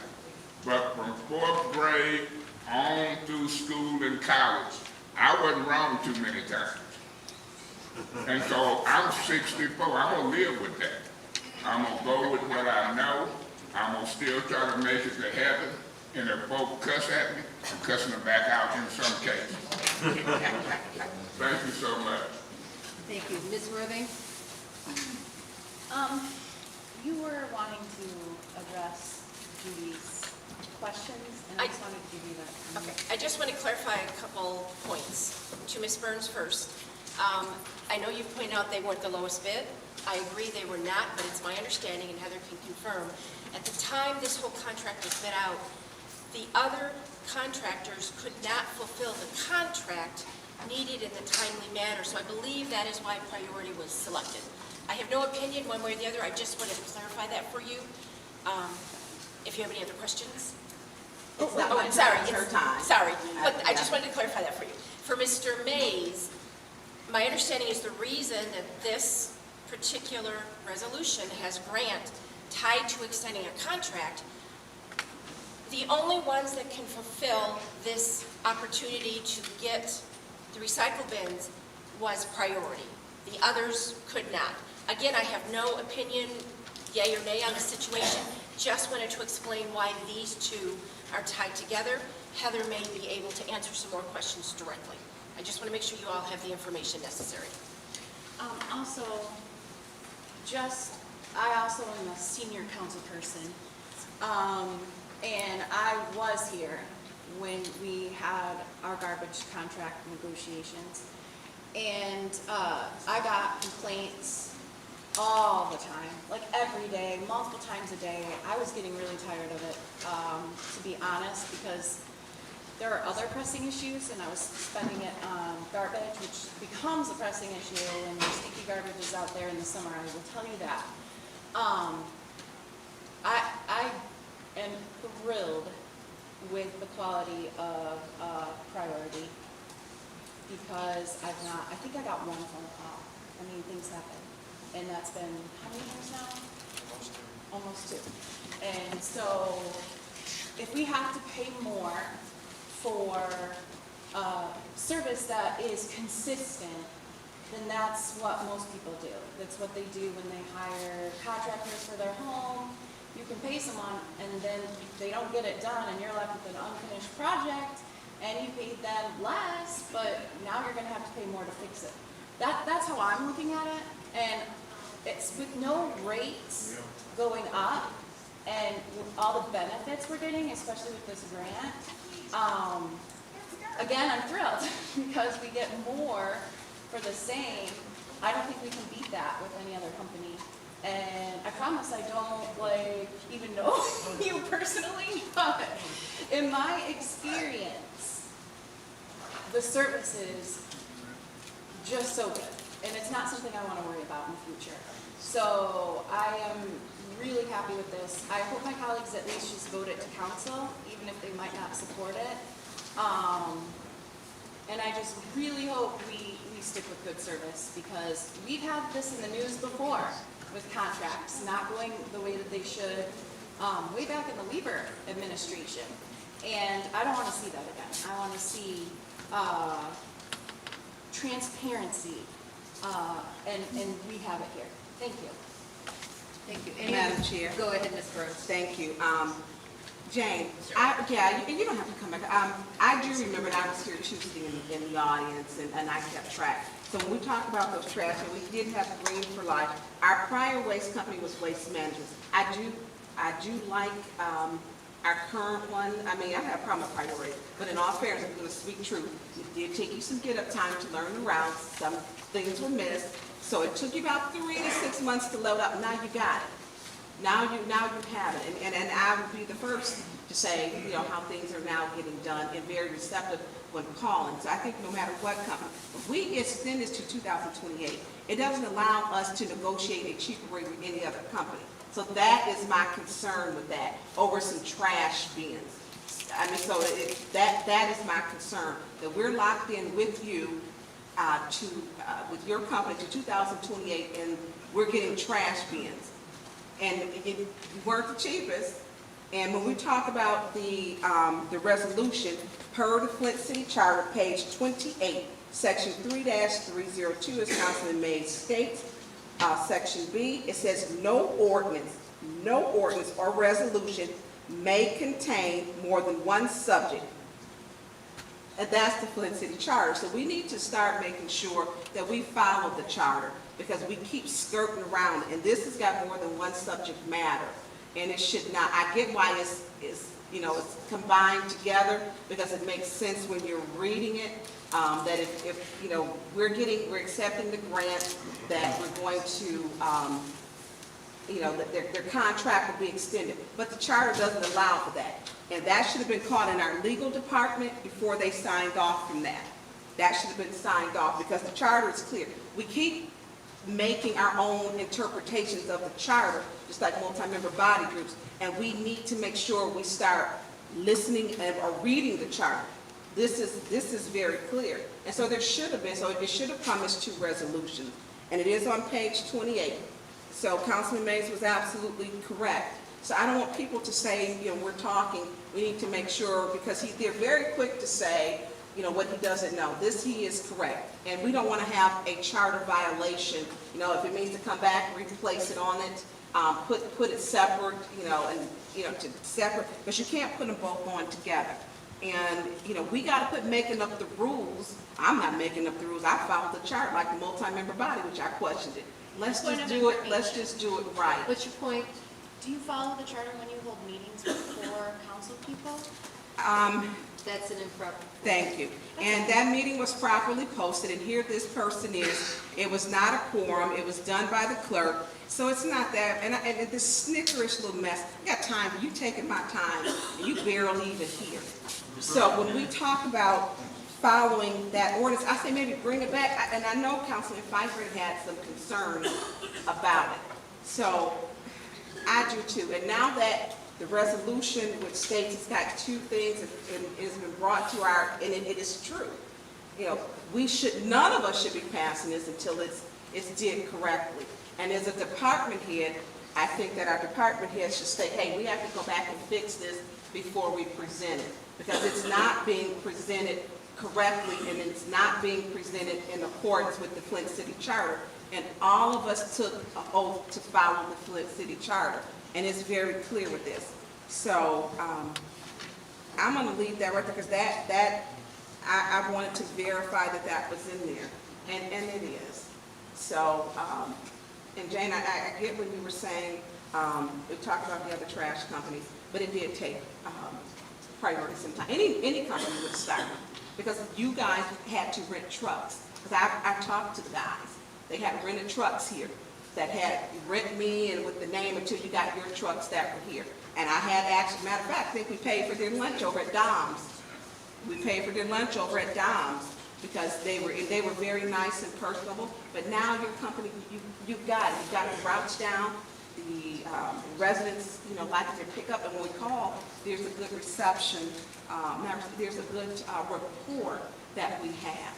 So this is going to have to be put into there's 2 subject matters in this one resolution. So this is going to have to go back. I don't know how I'm not legal. None of us up here are. So it's going to have to go back to whom, I don't know, Jane, who would. Either back to her department or yes, legal. I mean, Yeah, I get it. I get it makes sense, you know, so that you're reading it. But our charter does not say do it like this way because you like it this way. I mean, I just think we have to follow that charter on that. Thank you, Madam Chair. Any other discussion in the second round? Yes. I heard him. All right, go ahead, Ms. Carter. Thank you, Madam Chair. This is where I am with this, and this is my opinion. I feel like this is a slick way for Priority to extend their contract. And you guys, you may be doing a good job right now, but who's to say that after we vote on this, that you guys may start slacking with the service that you're rendering? I'm sorry, I don't think it's feasible to get stuck in a contract for an additional 4 years. I'm just not feeling this. And so, and I think I said this the last time, I probably will not be voting for this. I just gotta, think about the future and think about the service. I'm one council person. I really do look at garbage collections and everything. And you guys did, in the beginning, the 5th Ward got missed a lot. So I'm not easily to be impressed. And I've had some issues. And I've talked to you about it. But, to extend our contract, be stuck in a contract for another 4 years, and we still do not know if our garbage assessment fee will increase, I just can't see myself voting for this. And I just want to drop that there. And that's it, Madam Chair. Thank you. Mr. Murphy.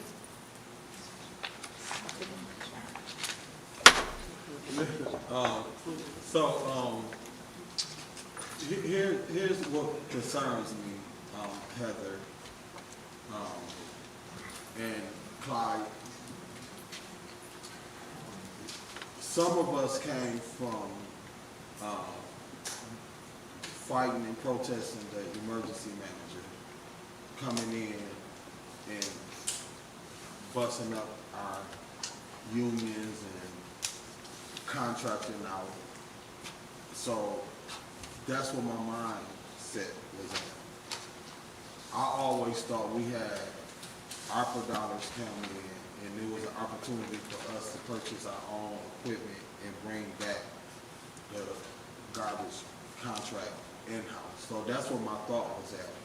I never was for any contract, and I remember when we had 2 contractors out picking up garbage because it was just that messed up. So I was just trying to weigh my options as a council to see what those numbers look like when it comes down to what it will cost us to bring back the garbage in-house. Nothing against Priority Waste. They've been very good to the residents in the 3rd Ward, and when I call, so I'm not saying anything is against them, but just the mere fact that the emergency manager came in here and stripped this city and sold so much of our stuff. This, I felt, was an opportunity for us to look at bringing back in-house. But deep down inside of my heart, I believe there was never really an attempt to even try to see what it looked like to bring back in-house, because I don't think the administration had any plans to try to bring back the contract in-house. So that's where I'm at. So now here, I'm having to vote on some things when I don't even think it was an attempt to even try to look at what those numbers are. So even if I put a referral in to see if you could give me some numbers of what it looked like to bring back in-house and buy our own garbage contract. So by the time this contract it's over with, we've been had to order all the trucks because it's gonna take a while for us to order the garbage trucks because they don't tell them where they're coming from. So that's gonna be a process. But and I agree with Councilman Mays that these are two resolutions put into one. And when I first opened up with my conversation on the first round, my question was it going to increase the residents' taxes? And Councilwoman Burns made it clear that this got two resolutions in one. That's a problem. So I want to make a motion to move this to special affairs resolution. What's the resolution? 230183. Move resolution 230183 to special special affairs. affairs. Okay, it's been moved to move resolution 230183 to special affairs. Is there support? I'll support that. Thank you. Madam Chair, Yes, Mr. Mays. Madam Chair, if you move in this resolution of special affairs, it's still got to be changed, amended, separated. I wouldn't want this same resolution in special affairs. Now, you got the legal department, and you got everybody involved who might could bring two different resolutions to special affairs. But if you vote to move this resolution to special affairs, the work ain't been done on it. So you gotta think about that. However y'all decide to do it, Hurricane Road is gone, Piper ain't here. I'm not a part of the 5 or 6. So y'all gotta figure this out. Maybe Jerry Winfrey Carter and Miss Burns will vote with y'all. But you know, y'all done beat this old councilman up for weeks and months, and I don't know if I'm gonna keep trying to provide guidance, information, be belittled, be threw out wrongfully. And so, you know, I'd like to see y'all grow. I'm not gonna probably vote to send it to special affairs in its present form. Let's see what y'all do to get it right before this is sent to special affairs. It ain't right. Thank you, Mr. Mays. Any other discussion on this? Yes. Go ahead, Mr. Murphy. My attempt, and thank you, Councilman Mays, for that. My attempt to take it to special affairs, because I know you guys said it was time sensitive on the accepting of the grant. And I was thinking if I move it to special affairs, maybe you guys could bring it back to special affairs in a resolution form, just with the grant accepting the garbage cans, and then we'll deal with the contract on another resolution. So that's why I wanted to. I didn't want to lose it. And I hear what Councilman Mays is saying too. Even if I move it to special affairs, it's still not clear. So Heather, through you to the administration, to the finance director, is there a possibility that you guys could work on a resolution and have it ready for us and bring it to special affairs to be voted on that's separate, that allows us to accept the grant but not deal with the contract? Because it do, y'all putting our back up against the wall, and y'all making us have to accept a grant and also accept an extension of a contract, and that's not what we want to do right now. We want to look at some things, and I also want you guys to do some deep digging on what it would look like to bring. I want to see some numbers to see what it looked like to bring back in-house the garbage contract, and let's see, before we end up spending all our ARPA dollars, what it will cost to buy our own garbage, trucks. So those are some things, like my colleague said, that we may need to, buy versus just putting all this money into home, repairs. And I'm not against home repairs, but we need to bring back some stuff in-house too. So I just wanna look at those options. And I ain't seen no numbers on what it look like to bring back in-house. But if you guys could bring us something on Monday special affairs, that's my attempt by moving this to special affairs. I defer that to Heather's department and probably to Clyde Edwards. I did not originate a resolution. I guess you two would have to figure out on separating it if that's required. May I speak?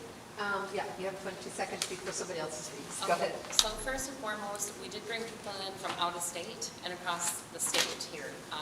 It'd be really nice if they could at least come in and talk about their funding sources. It's actually 2 grants plus away services. The reason it was put together is because all 3 have to pass or none of it does.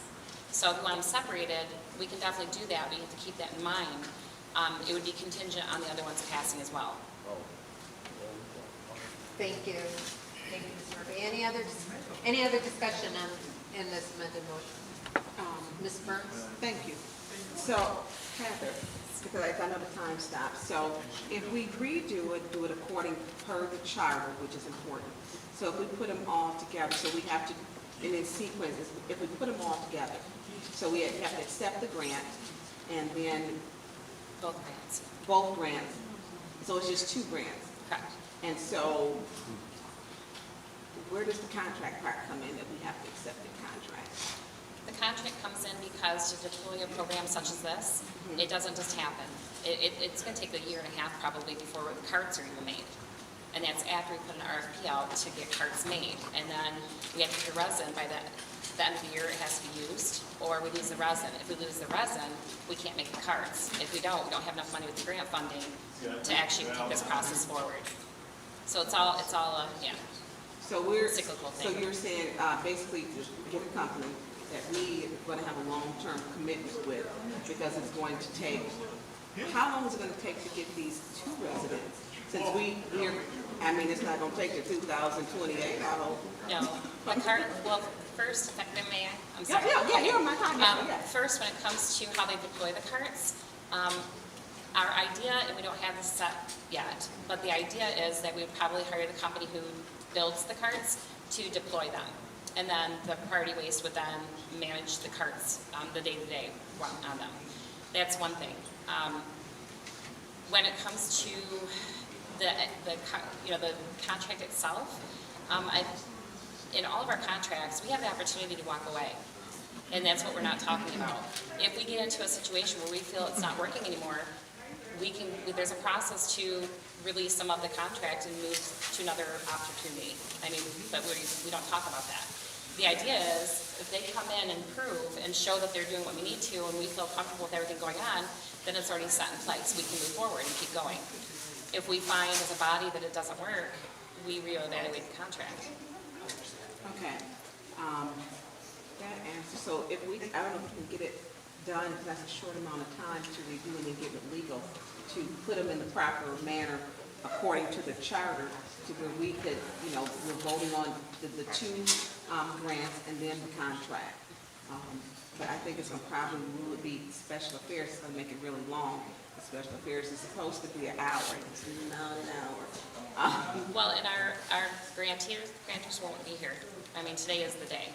So I would recommend that you at least take an opportunity to talk to them while they're here, because moving forward, it would only be Dan and I. Where are they?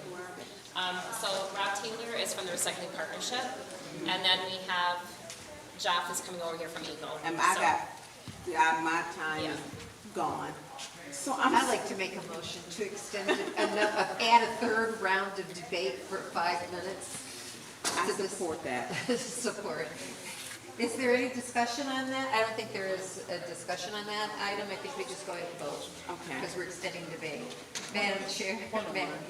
So are you referring to 5 minutes per person or 5 persons per person, 5 minutes per person for a 3rd round. So extending debate for 1 more round. Not on this resolution, but on the overall one, right, okay. Mr. Murphy? Yes. Ms. Priestley? Yes. Ms. Byrne? Yes. Ms. Worthing? No. Mr. Mays is not in. Yes. The vote is 4 yes, 1 no. The vote is 4 yes, 1 no, that motion.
Yeah, I have not looked at that contract.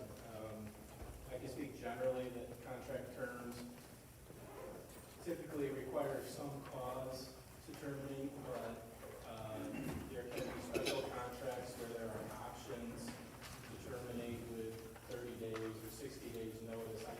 Without looking at this contract, I'm afraid I can't give you an intelligent answer to that question. Okay, thank you.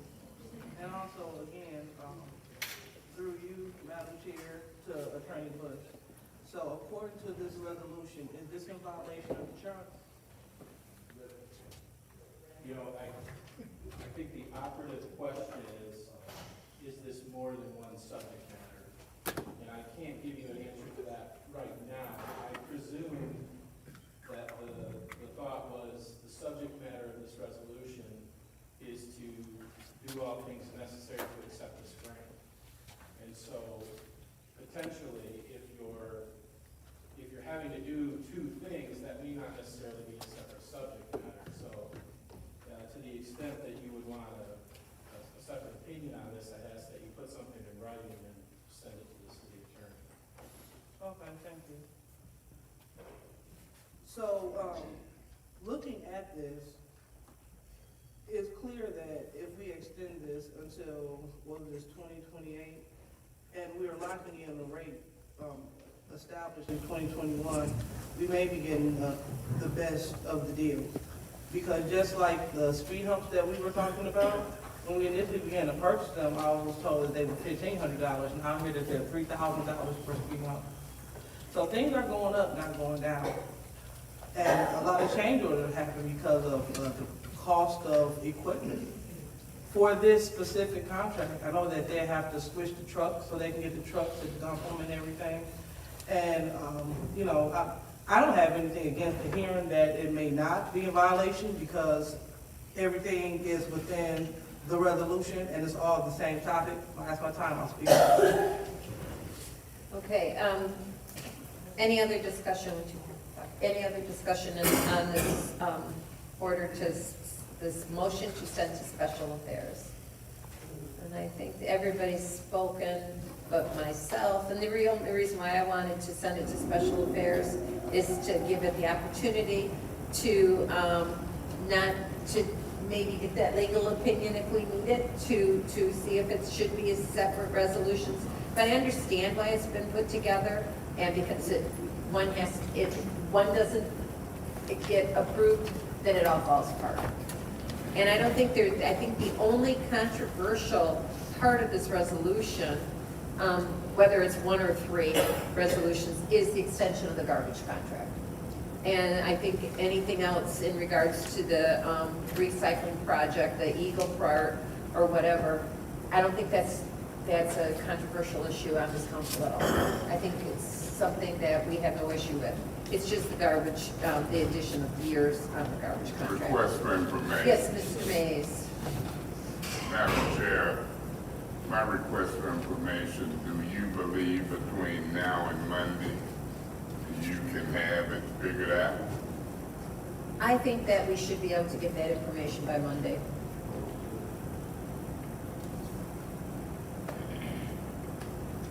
So, yes, I do.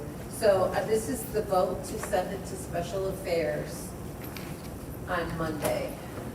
Madam Clerk. Ms. Priestley. Yes. Mr. Carter.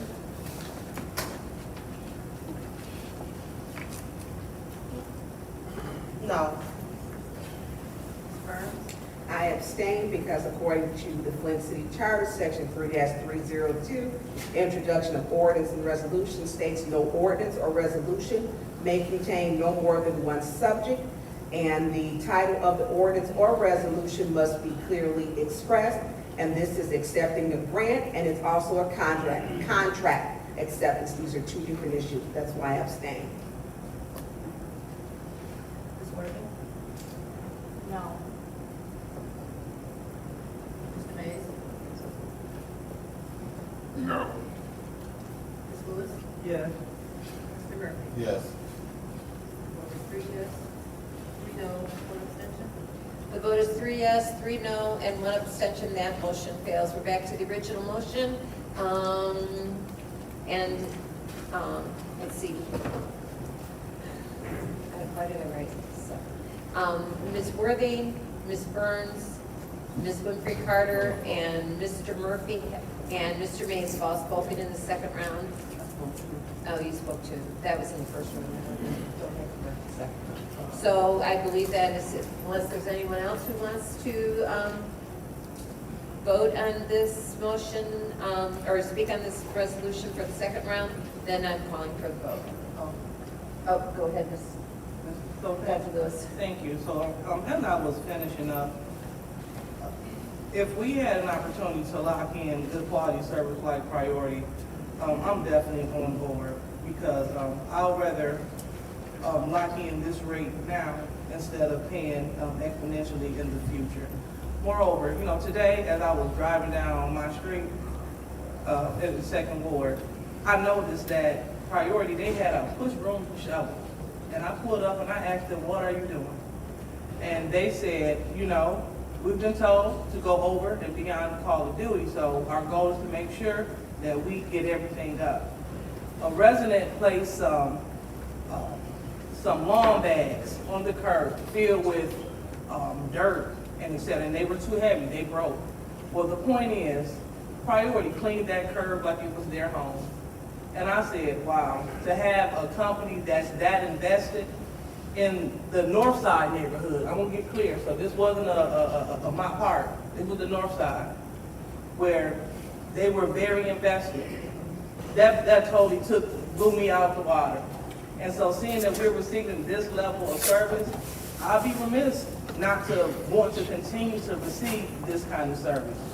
And knowing that all contracts, that they are breakable and that there are financial penalties, I trust that this level of service was to go down.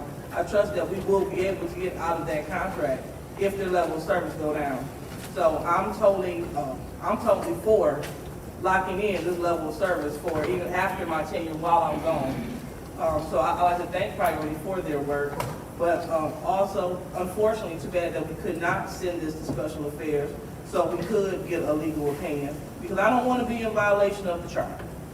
I don't. And while we're talking about subjects, this is all one subject. We're talking about trash and recycling. So things get a little muddy there. That's why the legal opinion is needed. But I'm totally for moving this on to council, and hopefully we can get that legal opinion between now and before council, so we can, stay above board, not violate our charter, and maintain great service for our residents. Thank you. Okay, that is everyone who's spoken in the second round. Madam Clerk, roll call. Ms. Winfrey-Carter. No. Ms. Burns. I abstain, again, because of section 3-302, introduction of ordinance. Section B, which states no ordinance or resolution may contain no more than one subject, and the title of the ordinance or resolution must clearly express that subject. We are talking contracts and then accepting a grant. Those are two separate topics. That's my reason for abstaining, Madam Clerk. Ms. Worthing? Yes. Mr. Mays? And I'm gonna abstain because between now and Monday, all the staff we got, people should get it right. So I'm gonna abstain on sending this resolution to council to see if staff and people split it up and get it right. Ms. Lewis? Yes. Mr. Murphy? Yes. Ms. Priestley? Yes. Vote is 4 yes, 1 no, 2 abstentions. Vote is 4 yes, 1 no, 2 abstentions. That motion fails. Going on to Resolution 230206. Mr. Mays, that is your separation. Yeah, I'd like to make a motion to send 230206 to council, and I so move. Okay, it's been moved to send Resolution 230206 to council. Is there support? Support. It's been moved and properly Madam seconded. Chair. Yes, Mr. Mays. Through you to Chief Green.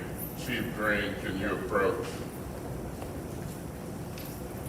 While the chief is walking up, you know, people can say what they want, but when it comes down to public safety and being proactive in order to try to save a life of one resident, it could be me, it could be you, it could be somebody you know. I ain't funny about spending no money. This is a resolution. We were at the Pro-Am game, right, Chief? Yes. Your son was playing. That's correct. Mo Pete was playing. Lateen Cleve's son was playing. It was a beautiful thing. JaVale McGee had a lot to do with putting that together. And so as we watch those older and young folks play ball, and I'm standing by the chief, and I look at what's happening around the country, and I know you've heard about it. You got a mass shooting here, a mass shooting there. I said, Chief, we got 30 to 50 million extra dollars. I'm getting complaints about folks at 2 in the morning gathered at this location. I'm getting requests and communications about a Northwestern tailgate party in my area.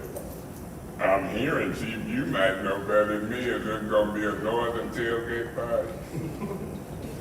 I know you, what you know, you Northwestern, you just, oh, you Northern, we got a tailgate party, but the point is, I don't want nobody to say we wasn't proactive. You know, when they have Back to the Bricks, when they have the cramp, you see police proactively there. But when we have stuff out in the neighborhoods and you got folks together, I want them to be like on Happy Days. Y'all remember Bond's name? What was their name on Happy Days? You know, we got to be proactive.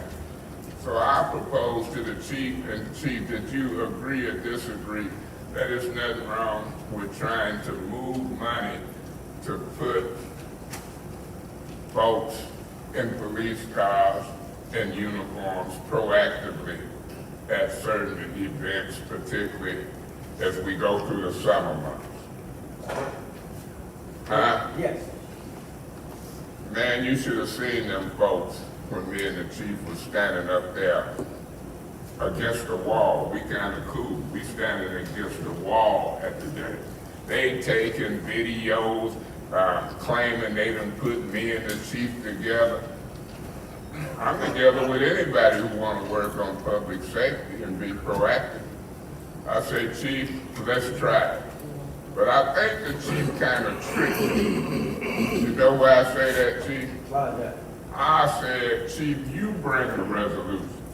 Next thing I know, here I'm bringing.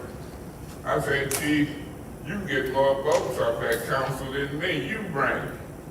Next thing I know, we risking it, John. I done brought the resolution, but yes or no, Chief, we in this one together.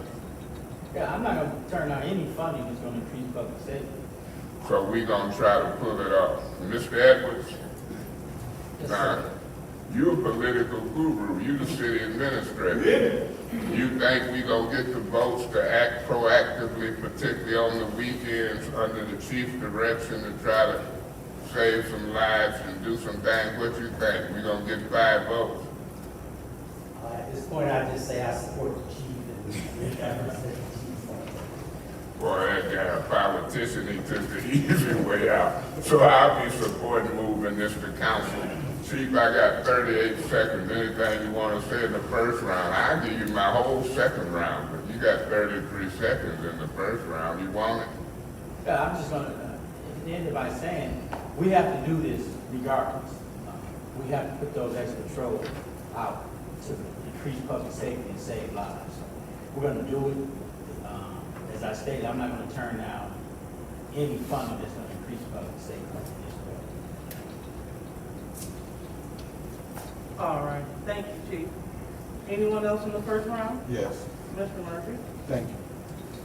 So is there anything, because we just passed the budget, this was my assignment, we just got into a new fiscal budget. You budgeted, you also have unspent money in the police department for on-field positions. Did you financially need this in order to bring on the extra police officers that Councilman Mays is requesting? Or would you like to just say this money, because 300,000 to 400,000 concerns me? Because it's either 300,000 or 400,000, or 325,000, or 350,000. When you say 300,000 or 400,000, that's a big, why just not be specific in a specific number and how much you asking for? And if we just approve the budget, my concern is if you already got money in the budget because you just said something that I caught. You said regardless whether we get it or not, we want to protect and do what we can. Was you planning on doing what you can in order to honor his request when it comes down to the extra police officers on patrol on weekends? Or was this make you go back to the drawing table and be like, okay, we approved $300,000, now I can pull in more police officers? What difference is this gonna make when it comes down to that? So first, let me answer. I didn't come up with those figures, 300, 400. So, but what I'm saying is this, if there's gonna be additional dollars that the city council wants to provide, I'm not gonna turn it down. Now, the second answer to your question is, through the intel analysts, we study trends. And based on those trends, crime is increasing. Specifically July, August, June, July, and August. So when we turn in a budget, when I turn in a budget,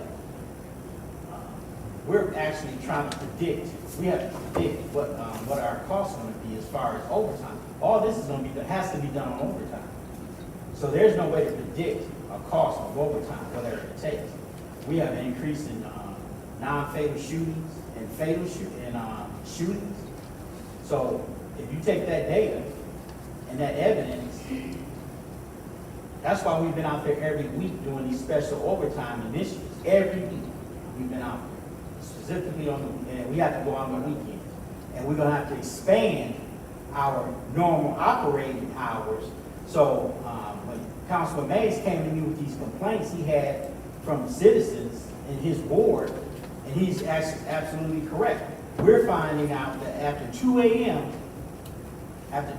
large gatherings are occurring in parking lots throughout the city. We have to address that. We have to address it. And it's not just happening in the first ward, it's happening in every ward, believe it or not. So we have to address it. It's gonna cost money, and it's gonna cost personnel as far as an overtime. It has to be done in overtime. Okay, before my minutes go up, I know on Lewis Street, I've been getting a lot of calls, on weekends on Lewis after 2 a.m. of residents moving around. And my question to you, to Judy, or through you to Councilman Mays, where, I know it's coming from the ARPA dollars, but do we know where specifically the ARPA dollars is coming from? Because we requested a detailed budget of the ARPA, and I think, I don't know if this is, you just sent us something. So, do you know specifically what category is coming from in the ARPA dollars? That was point of information. Yeah. That's a question Yeah. to you. That's a point of information to me. Yeah. I didn't have a floor. No, he asked you the question. I know it, but under your rules, you know, it's a Never point of mind. information, Never you mind. got the That's fine. floor. That's Never fine. mind. Okay. I can answer the question, but you're breaking your own rules. That's your turn. Thank you, Mr. Murphy. Any other discussion? Madam Chair. Go ahead, Ms. Burns. Well, I'm gonna begin by, I appreciate your candor because I wasn't embellishing when I sent you that email. I was not. And we had a little back and forth, and I do appreciate you saying that you will meet with me. It is, you're very right that I'm glad that they're not great targets with shooting now, that they're not good targets, and it's not because that's bringing down your homicide, your murder rate. They're not good at shooting. But the ones that they are getting, they're out here like gangsters, like this is the 20s and 30s, they riding head on, shooting at each other.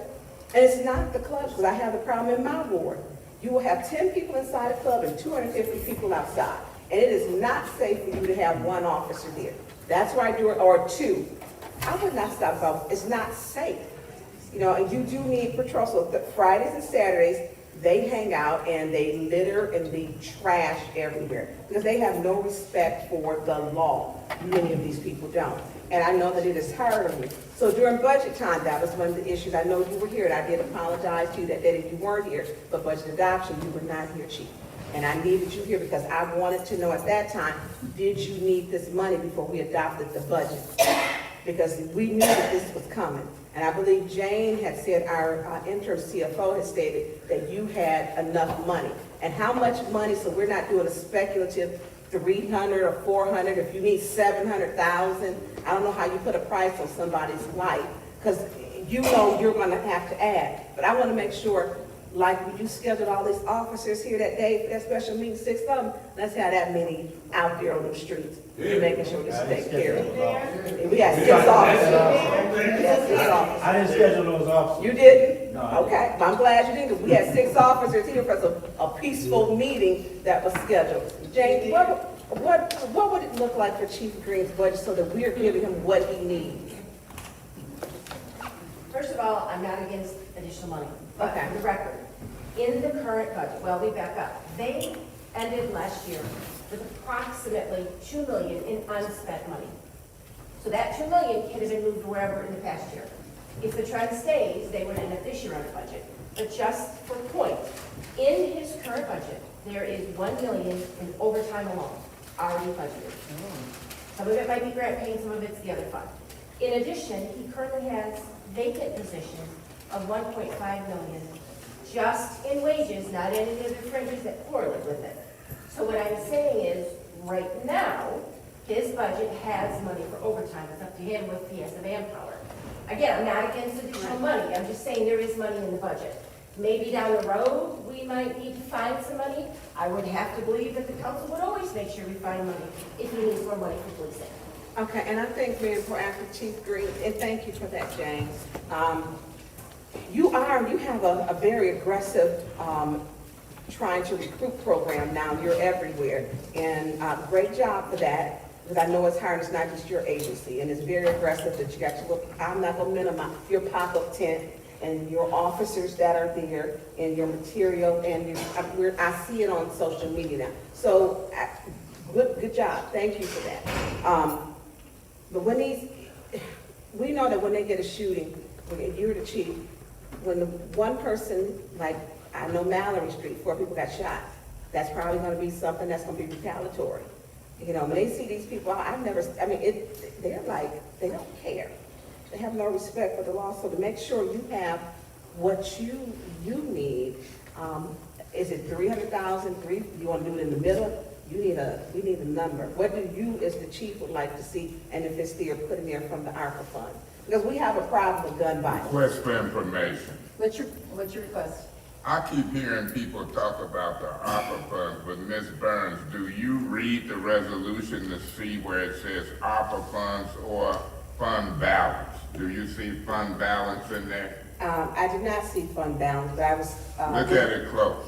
Yeah, looks like it would be coming from the ARPA funds. That's what I was assuming, Councilman Mays. Request for information. Go ahead, Ms. Mays. Do you see in the written resolution ARPA funds or fund balance? That's all I'm asking. So, Chief, you need to come up with a number that would be, so that when you have a number, I think if I'm listening to my other colleagues, if we want to get 5 votes to pass Councilman Mays' resolution that he presented, they're looking for an exact number. Well, I can't give you an exact number. Or like, just for this, so if you want 400,000, or if you want 500,000, but do you need more? No, I can't anticipate. I think James just explained my position. But if you guys want to give us additional dollars, I'm not going to turn it down. So whatever we give you, I'm not going to decline it. But I can't give you a number because James just explained my position. I'll be down in 3 seconds. Madam Thank Chair. you. Go ahead, Mrs. Worthing. So what I heard Jean say was that we can give you money, but you don't have the staff to do the extra patrols? Is that? You did that, lady. That's not. James. It's up to him, fair enough, exactly. I just wanted to give you the numbers. It does appear right now, yes, there's money in his budget for overtime, and I was just explaining how he ended up with extra money at the end of this current year that just ended. So, and again, if he needed more money, of course, we would come back before council to ask for more money. Just as of right now, in the current budget, there is money for overtime. So there's already money in the budget to allow for what this resolution is asking. To me, this resolution is asking for something different than that. All I'm trying to clarify, there is money in Chief Green's budget for overtime. So, Chief Green, would you need to do overtime then for this? Because it's out of the norm? All of this has to be done overtime. The officers, we have to bring in extra officers, and they're paid overtime wage. At this time, is anyone, I'm a teacher, like a lot of us have to work like during our conference hour or like, extra time, and it gets exhausting. Are officers even willing to do that right now? I mean, we have to think about them as well. We can't like burn them to the ground so they can't work. Absolutely. Some incidents and some situations require us mandatory officers to work. But again, we have to increase public safety. And I prefer not to have the mandatory officers, but sometimes it might be a necessity. And yes, that can occur.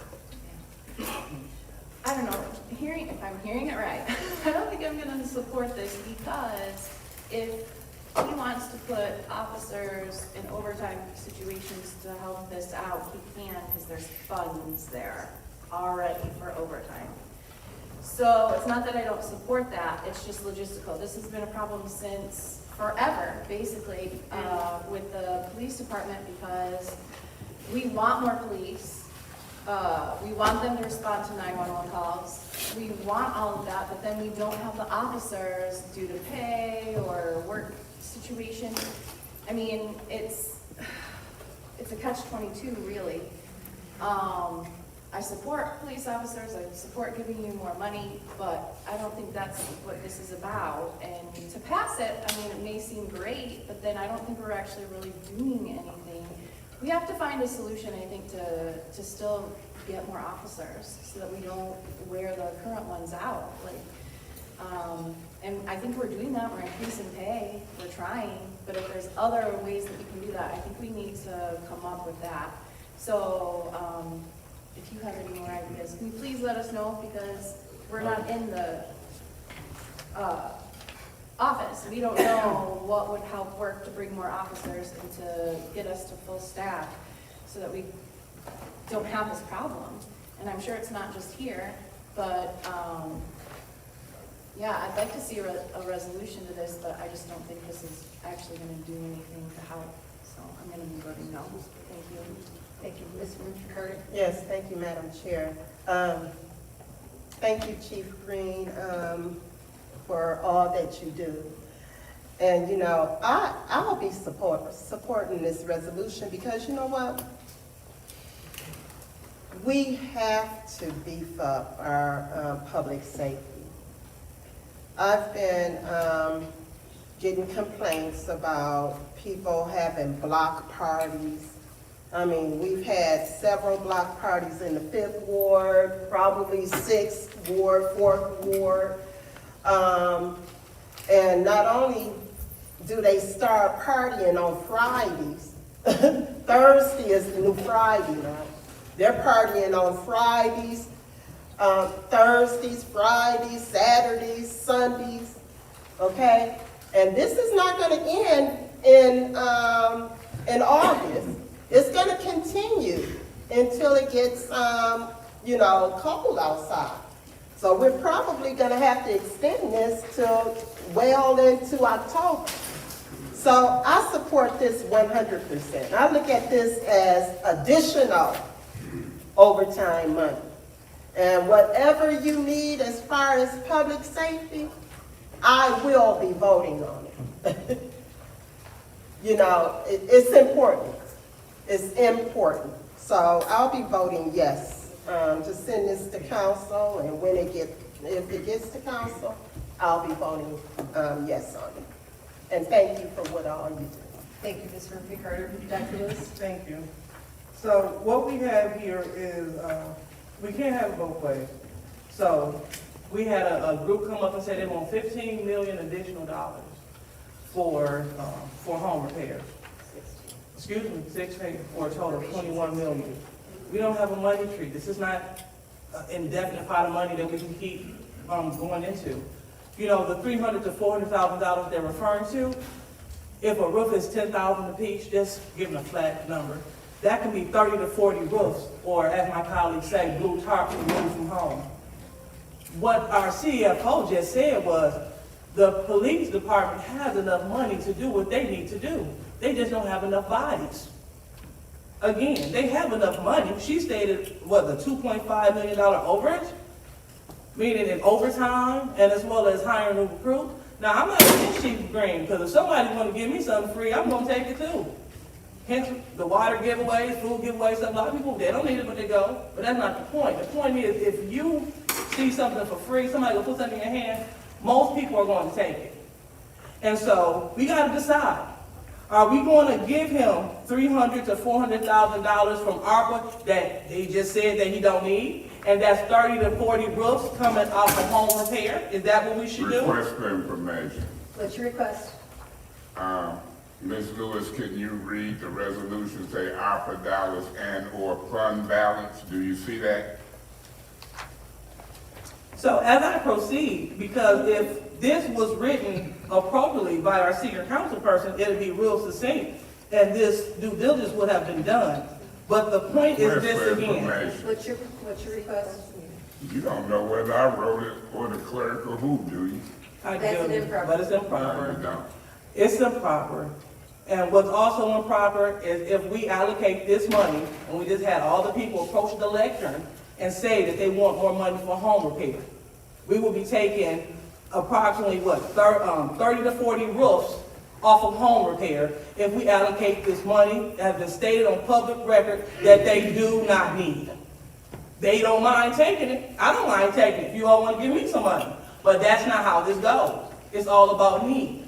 And so since we are the financial purse strings of this city, we got to do what's right. We got to do what makes rational sense. Should we give him money and he said that they don't need it?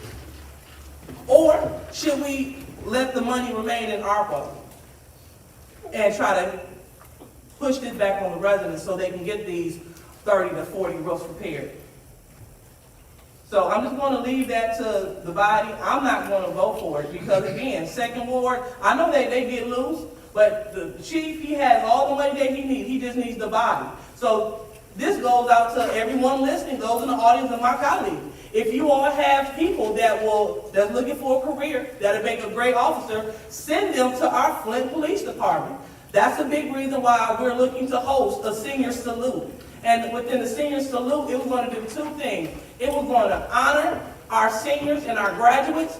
Moreover, it was going to double as a career fair so we can fill the safety and the positions, public safety positions, whether it's police or fire. Now, that's how we get bodies so he can allocate the money. He can't allocate to people that's to ghosts. So that's what we must think about when we're looking at giving money away that someone does not need. I'd rather see this money go towards the residents' home repair. Thank you. Okay. I'll take my time. Chief Green, what was the first thing I did on Thursday morning? Do you remember? I contacted you and said, can we meet to talk about this resolution? So we met on Monday. Prior to meeting on Monday, I met with Jane. And I said, Jane, how many vacant positions does the police have? Do we have the money available in the budget to cover this resolution without having to do what this basically is a budget amendment? And she said, absolutely. So you and I sat down. He'll take the money. I don't blame him. I would too, just like Dr. Lewis said. But we agreed that we went through a rough guesstimate of how much money he had available in his budget just for vacant positions. And it's over $1 million that he can use for overtime. If we need to do, if they have to do budget amendment, or if they can do that internally without coming to council, the money is there. I support our police in every way I can. Every way I can. And I am not in favor of this resolution because the money is there and they don't need it. But number two, for someone who has been on council for 10 years, you would think that a resolution would be more specific. You need to know how much and from where it's going to come from. Request for information. What's your request? Madam Chair, you're chairman, you make a dig, and you be the first to say decorum, please. going on. So I am Request not for in, information. what is your request? Now, when I talk about how short you've been on council and start gabbing at you, y'all gonna get excited, ain't you? Point of order, Which point? that request for information was used in the opportunity to gain the floor and it was improper. Oh, it was. Yes, it was. So, I agree with you, Dr. Lewis. So anyways, I am going to vote no, not because I understand this city of Flint residents. It's not that I don't support the police. The money is already there. The money's there.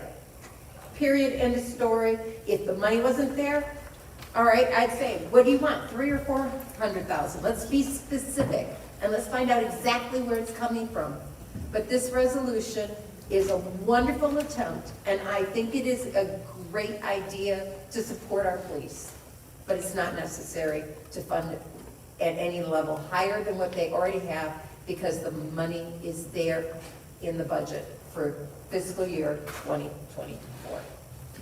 Second Madam round. Chair. Go ahead, Mr. Mays. I'll do this real fast. Chief, do you plan to have 8 to 10 cars every weekend, Friday and Saturday, from July to October out on the street with what you got going? It might take longer than that, but that's the goal. Do you plan to have 8 to 10 cars every weekend from now to October in addition to what you're doing out on the street?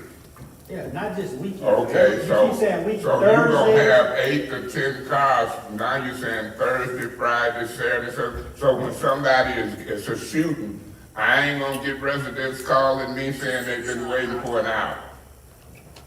You got all you need. Is that what you standing up here saying on every shift? No, I'm not saying that. Okay, well, what are you saying?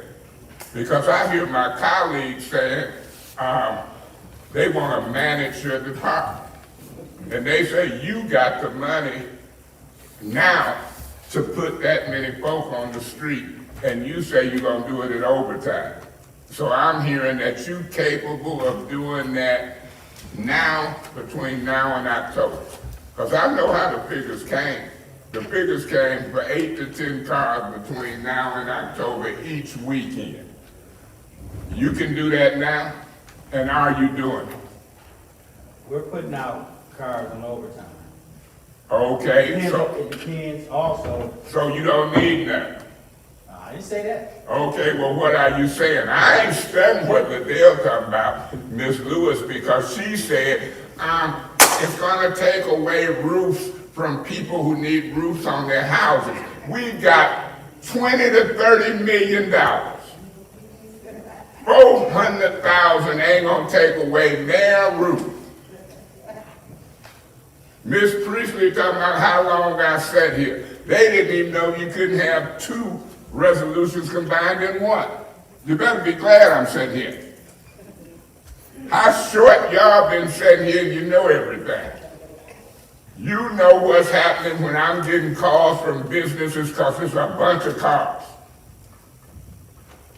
You know what's happening when I'm getting calls and you sitting safe in your house and ain't nobody messing with you. Liddell Lewis, you wrong. It ain't taking nothing away from putting no roofs on the house. Can you count? 30 million minus 400,000. 30 million minus 400,000 is 29,600,000. And here she trying to sell the community logic. It's gonna take 40 roofs off of people's houses. You got 30 to 50 million. I will still make the motion for 16 million more than the 5 y'all allocated for roofs. Public safety is a priority. Now, I'm gonna vote for it. Ain't gonna sleep well at night, but if I read in the newspaper something jumped off between now and October, I'm gonna come back and say, you gonna rise them from the dead, Miss Lewis, because you thought 400,000 was taken away from a roof and you were wrong. I'm gonna say, Miss Priestley, you sitting over there with white folks in the middle of your ward talking about how long I've been a councilman in one of the most dangerous wards for 10 years and you don't know nothing about it and I'm not supporting this. Y'all sound bad.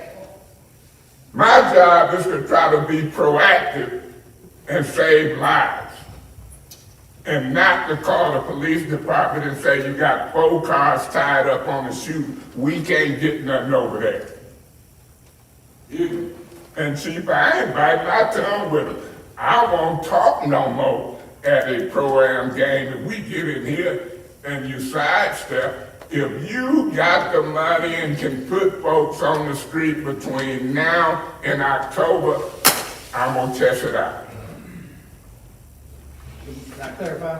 Clarify. I'm not juggling, and you know I'm not. I didn't say we had everything we need. Well, let me clarify this also.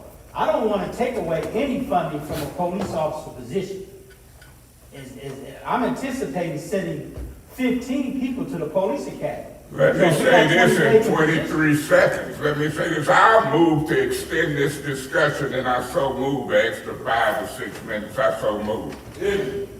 It's been moved to extend the discussion an extra 5 or 6 minutes. Per council Per person. council person. Is there support?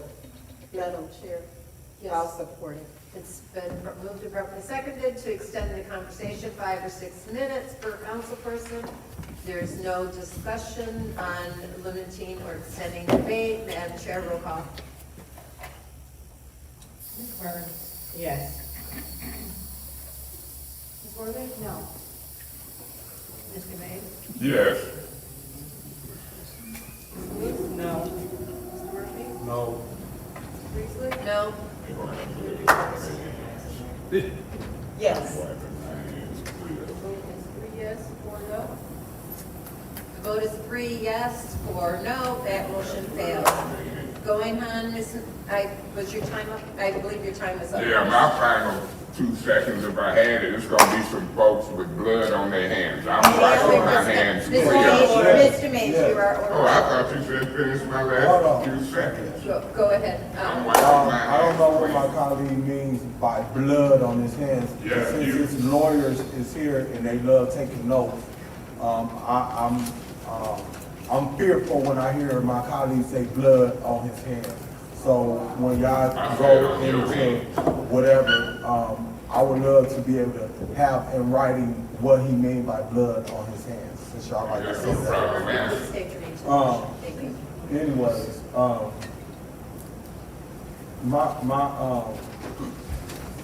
Request for My- information, request for information. What's your request? Do you really want to know what I mean when I say blood on Mr. your Mays, hands? that is an improper. Let me finish my request. No, Mr. Point Mays- of order, I Mr. appeal the Mays- ruling of the chair. I can finish my privilege motion. I appeal the ruling of the chair. Don't cut me off. There's appeal to the ruling of the chair that he was giving an improper point prematurely. Is there support? I support it.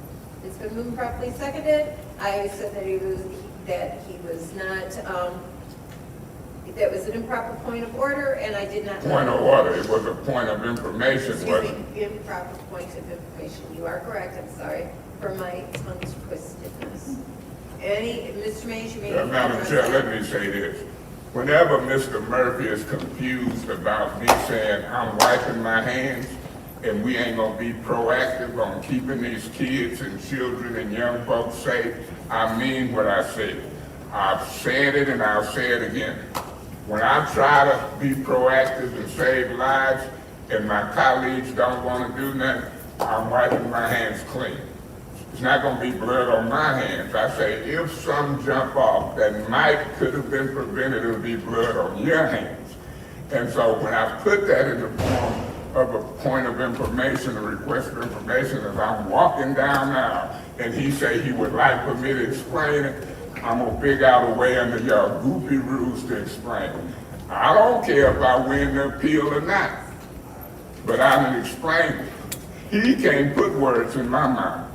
Only I can. Only I can. And I mean what I say. If I proactively try to move money to help keep this community safe, and they want to tear it apart and don't want it to happen, don't want to listen to me and the chief, I wipe my hands clean. They did that in the Bible. Now, I'm going to pray out loud that we have a good summer. I'm going to pray out loud that I hope cars don't be tied up when people dial 911. And I mean that prayer, but I sure wouldn't want a little money to keep me from helping keep folks safe. So that's what I mean. That's what I said, and I'm sticking with it. I don't care how they vote on this appeal. Are you through, Mr. Mays? Thank you. Any other person would like to discuss this appeal? Yes, Ms. What was the appeal? It's that I said that You interrupted me when I was I did asking. not allow him to complete his point. I interrupted him. Madam Chair, Go ahead, Ms. Worthing. he was out of the seat. You can't discuss when you're out of your seat. You can't walk back and forth as it pleases you. So either he can sit down or leave, but he can't come back and forth. And I'm probably gonna leave soon because at this point it's gonna devolve and we're not getting anything done. And I've got better things to do than listen to this. What I mean by better things to do is actually conduct city business.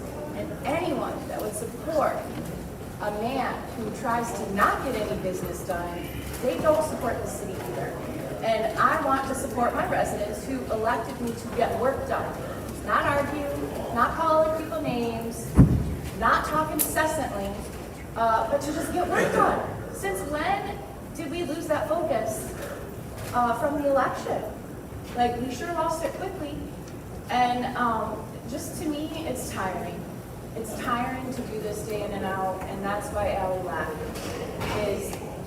Why is that funny? Why do you think she laughed?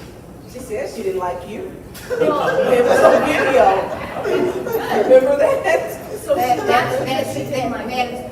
sorry, ma'am. It's out of order. So, but you And this is exactly what point I'm of talking information, about. point of order, point of order. This Point is of just so order. unprofessional. It is, and you're taking it there. All You're of it. taking it there. No, I'm So, not. my I didn't point of mention you. order is, Ms. my Worthing. point of order is this. Do you hear this? Why, as the chair, you're not stopping this before it escalates? Absolutely, because it's Why? going to escalate. Go ahead, Ms. Worthing. Thank you. I'm not sure. All of the digs that, I'm not finished with my point of order. All of the digs that she's doing, Point of and order. you're not gonna stop it? What's your point, Ms. Worthing? This isn't a point of order, this is a monologue. What are you doing? You need to leave. You probably need to leave. What is this, intimidation by staring at me? I'm not intimidated, we know that you won't get out of your seat. 5-minute recess. Yeah, because you know what? You might need to see that, because I'm out my damn seat. I'm out of my seat.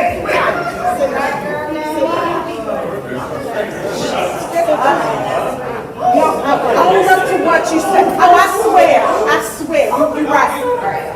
No, let me tell you, I'm sick of you. You're not here for the president. You're a racist. You're a habitual pathological liar. And Allie left. She didn't like you. She stated it on the record. She didn't like you.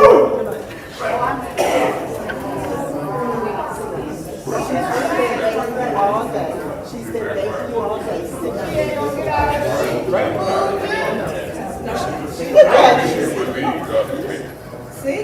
You're carrying this attitude with that little smirky grin on your face. You've been begging her all year. Don't even pay no attention to her. God bless her. You know.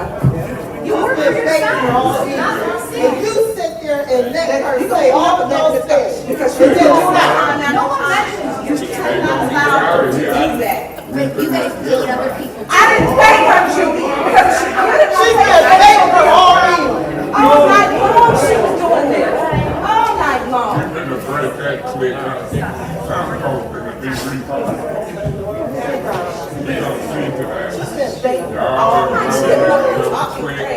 Four, 5, 6 months.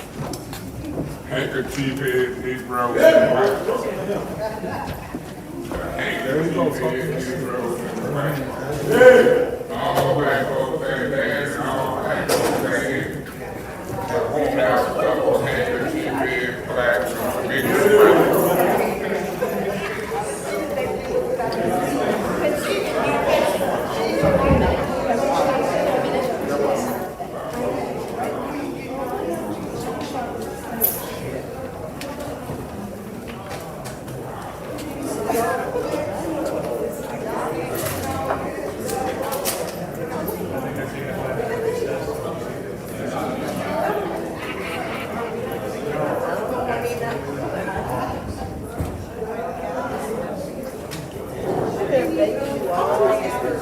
All night. All night. Where your council lady at? You ran Mr. City out of here. Good God Almighty. 7 more.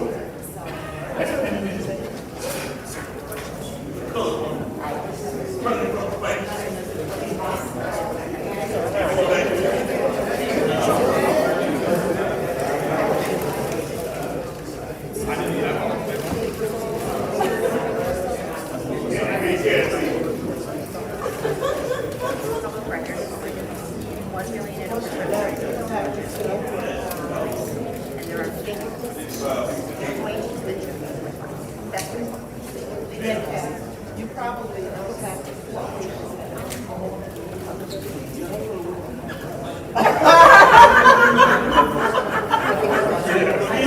It's not gonna be a fight. I'll stand in between them before that happens. Like I was trying to put your butt down. Five right there.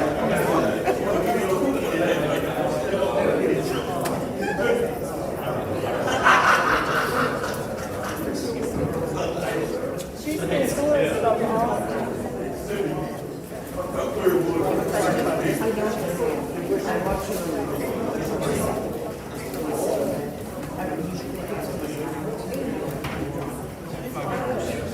But she said it was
I didn't look at her.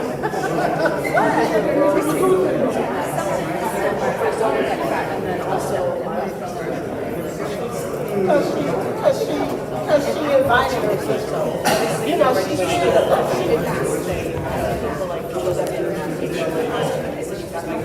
Here's the bus. So get it fast. You know, after that, And then also,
He's right there sitting. Liddell, you coming back?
Except I won't move. I'll provoke.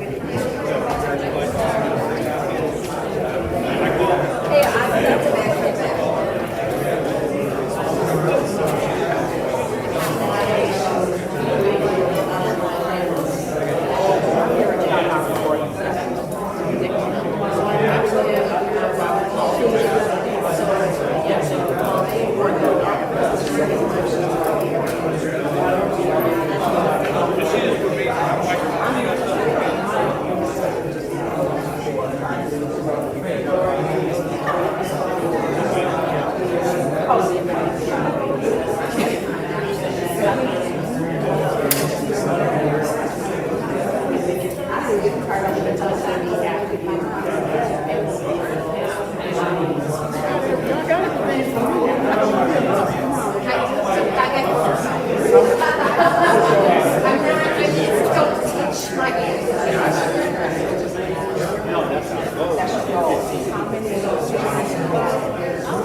Where you been? About time you come back. Let the white people bring you that run you home. But you been on the got your lunch. Now take that. What they know? Everybody that got their thing had a fight kid. You like a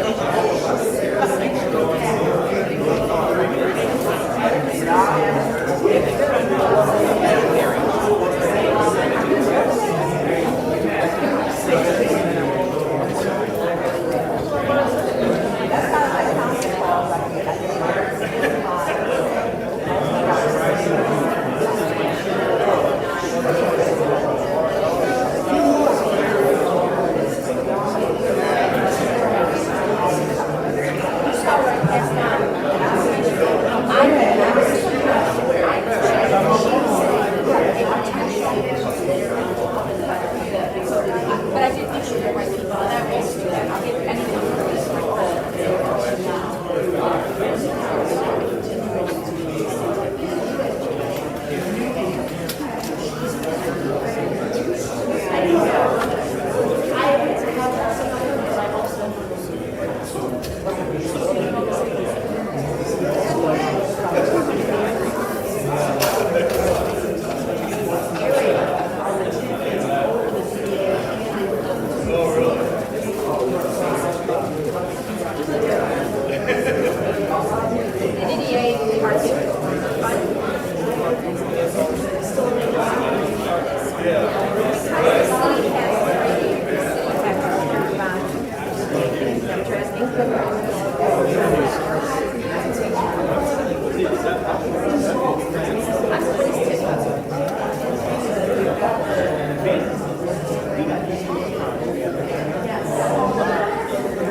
How you been?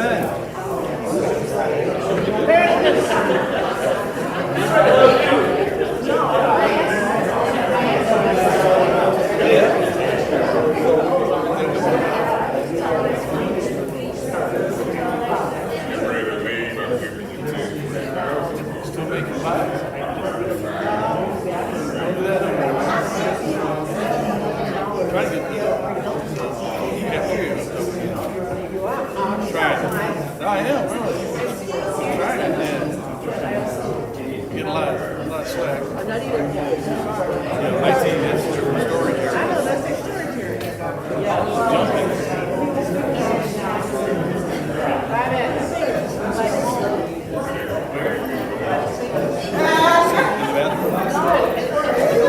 Oh, in the kitchen, yeah. I tore all that out. Yes.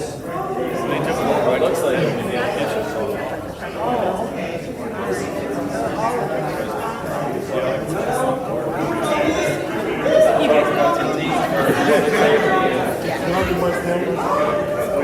I mean, I'm kind of serious.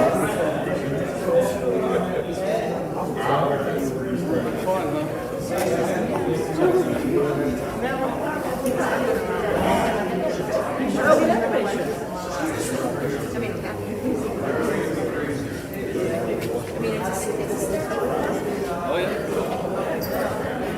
It is.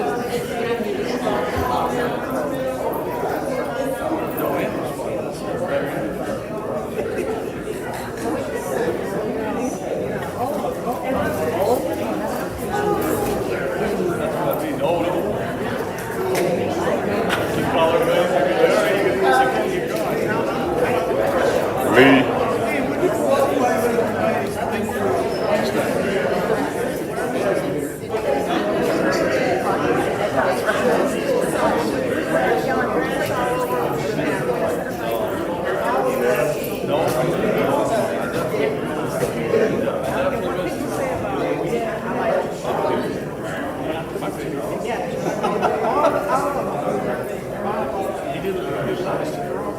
You got stuff done. You didn't make clothes on pocket. You got it done. Illegal to do that.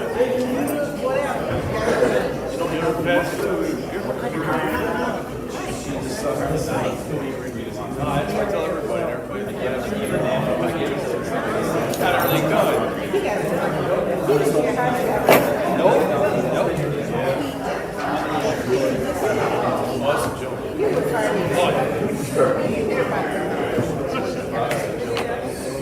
I don't come to very many of them. I got a couple things on the resolution. I try to stay away from it. It's just a waste of time. You know, you see that. So they'll just take off. So actually, they're wasting our work. We'll get paid for it. Not directly, but we'll take time off. So at the same time, they basically get paid. I mean, everybody in here, all these department heads. Oh, yeah?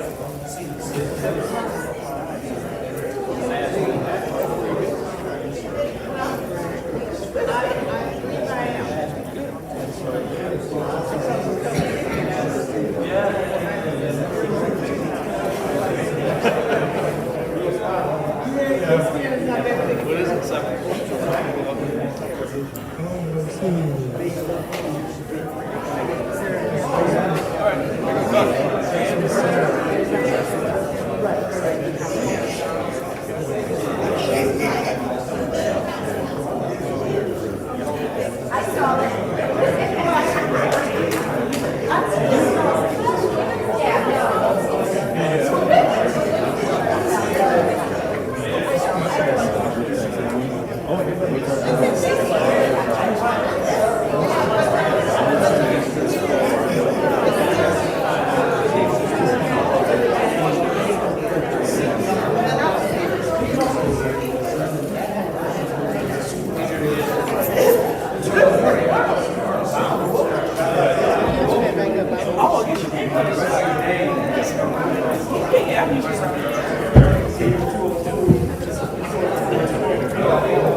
black quorum.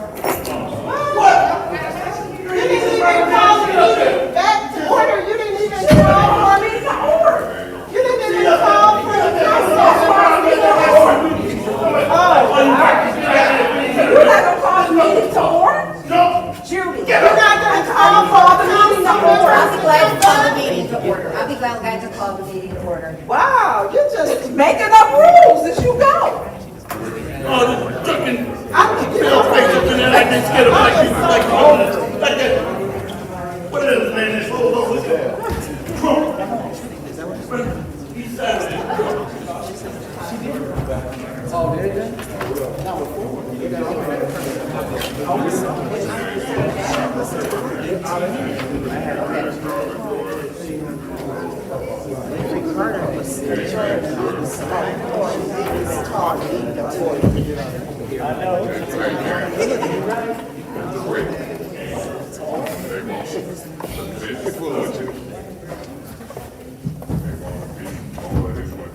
Oh, it's back to order.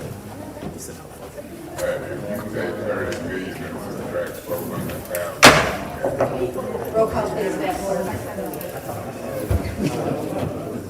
Look at that straw again, black man.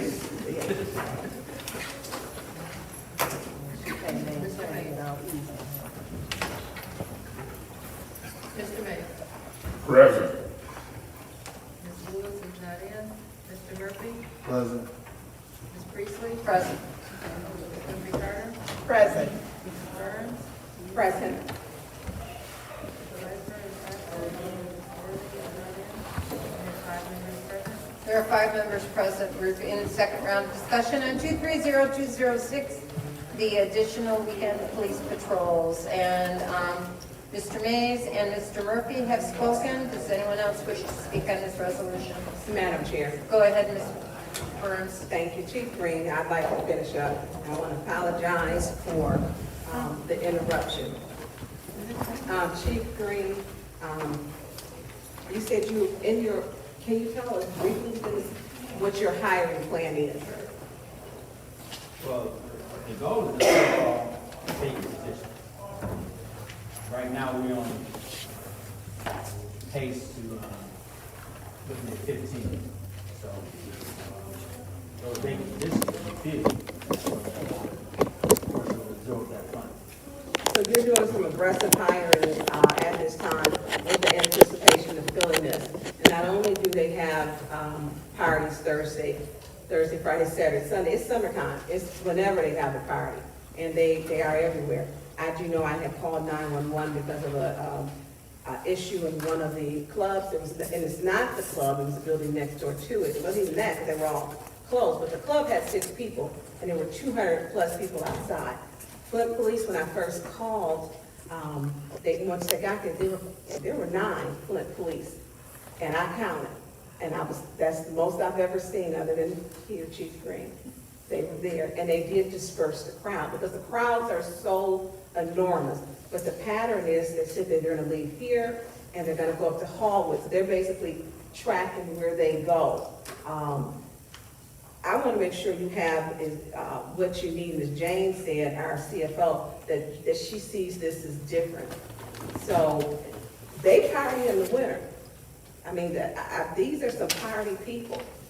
And I would say that there's no more blue light in the basement.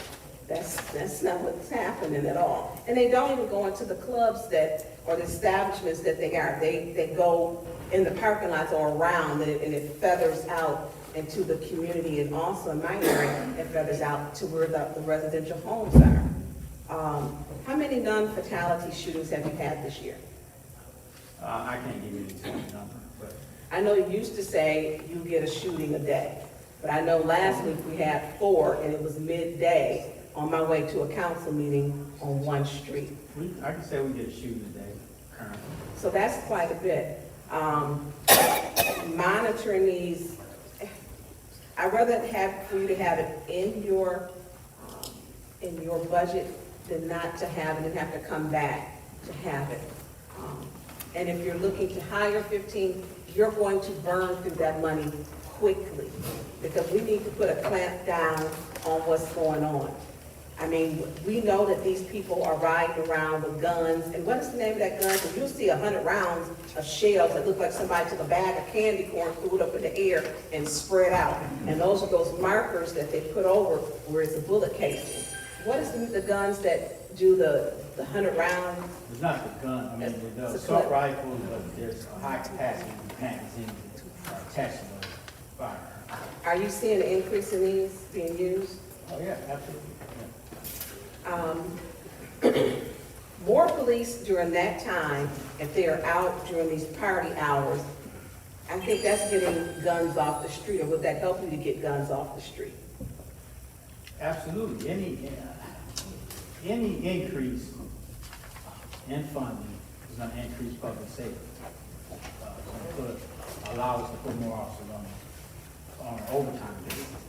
But let me clarify, there's shootings that are occurring, they're not just occurring during our peak hours at nighttime. They're occurring, on the weekends, specifically, in the daytime hours also. Yeah, we had one last week, was it Monday in Mallory Street? It was 4 something in the afternoon. I don't think that they care anymore, just like I said, burglaries would happen at night, no. They happen any time of the day now. It's the same thing with the shootings, they don't care. They don't care, and your officers have to do, whenever they're called, you have to have an officer or unit or patrol unit to come out. I'm saying that we have it in the budget. I'm sorry to say you have it in your budget, but you're looking to hire 15. I mean, for me. No, we're looking to hire 25. Okay, so you're looking to hire 25. And so you were talking about what's going to be, Detroit has an aggressive plan. And I know my time is going to end, but Detroit's program, you said clamp down. They pay a much higher wage to get more officers. Okay. Well, my time's going to go and to get into this. I support police. I always have, and I support public safety. And it's shootings all over the city. And we should all look at and support you. If you're saying you need it, if you would take it, I think we need to support it, with especially hiring 25 new officers. Thank you, Madam Chair. Anyone else would like to discuss in the second round? Seeing none, I'll take some time on this. I do think that there is enough money in the budget, as I've stated before, and if we are able to, and let's pray that we are able to encourage people and get our police force up to speed in the manpower. And you need more money? Fine. Let's give you more money. But at this point in time, and in the foreseeable future, I don't see a need for it because the money is there. And we're talking about block parties. My sister's house has 2 bullets in it from a block party that got out of hand in the 5th Ward. So, and they called the police 5 times, and they called me. And, they were scared. 150 people in their street in front of their house. And it did turn violent. So I am in favor of increasing police patrols. I would like us to be able to be proactive rather than reactive, as we discussed on Monday, so that we can actually have our police doing policing, maintaining our ordinances. When people call about things going on, kids, I got a call at 9:30 last night, kids riding a 4-wheeler on land bank property. I said, police can't do anything about it. Try to get rid of some of the squatters. Can't get rid of squatters. So I am, you need the money? Wonderful, but right now you don't. And let's get you up to full speed with full staff, and if we need to do a budget amendment, I'm right there rooting for it, and I'll even help draft it. Any other discussion? Seeing none, roll call vote on resolution 230206 to send to council. Yes.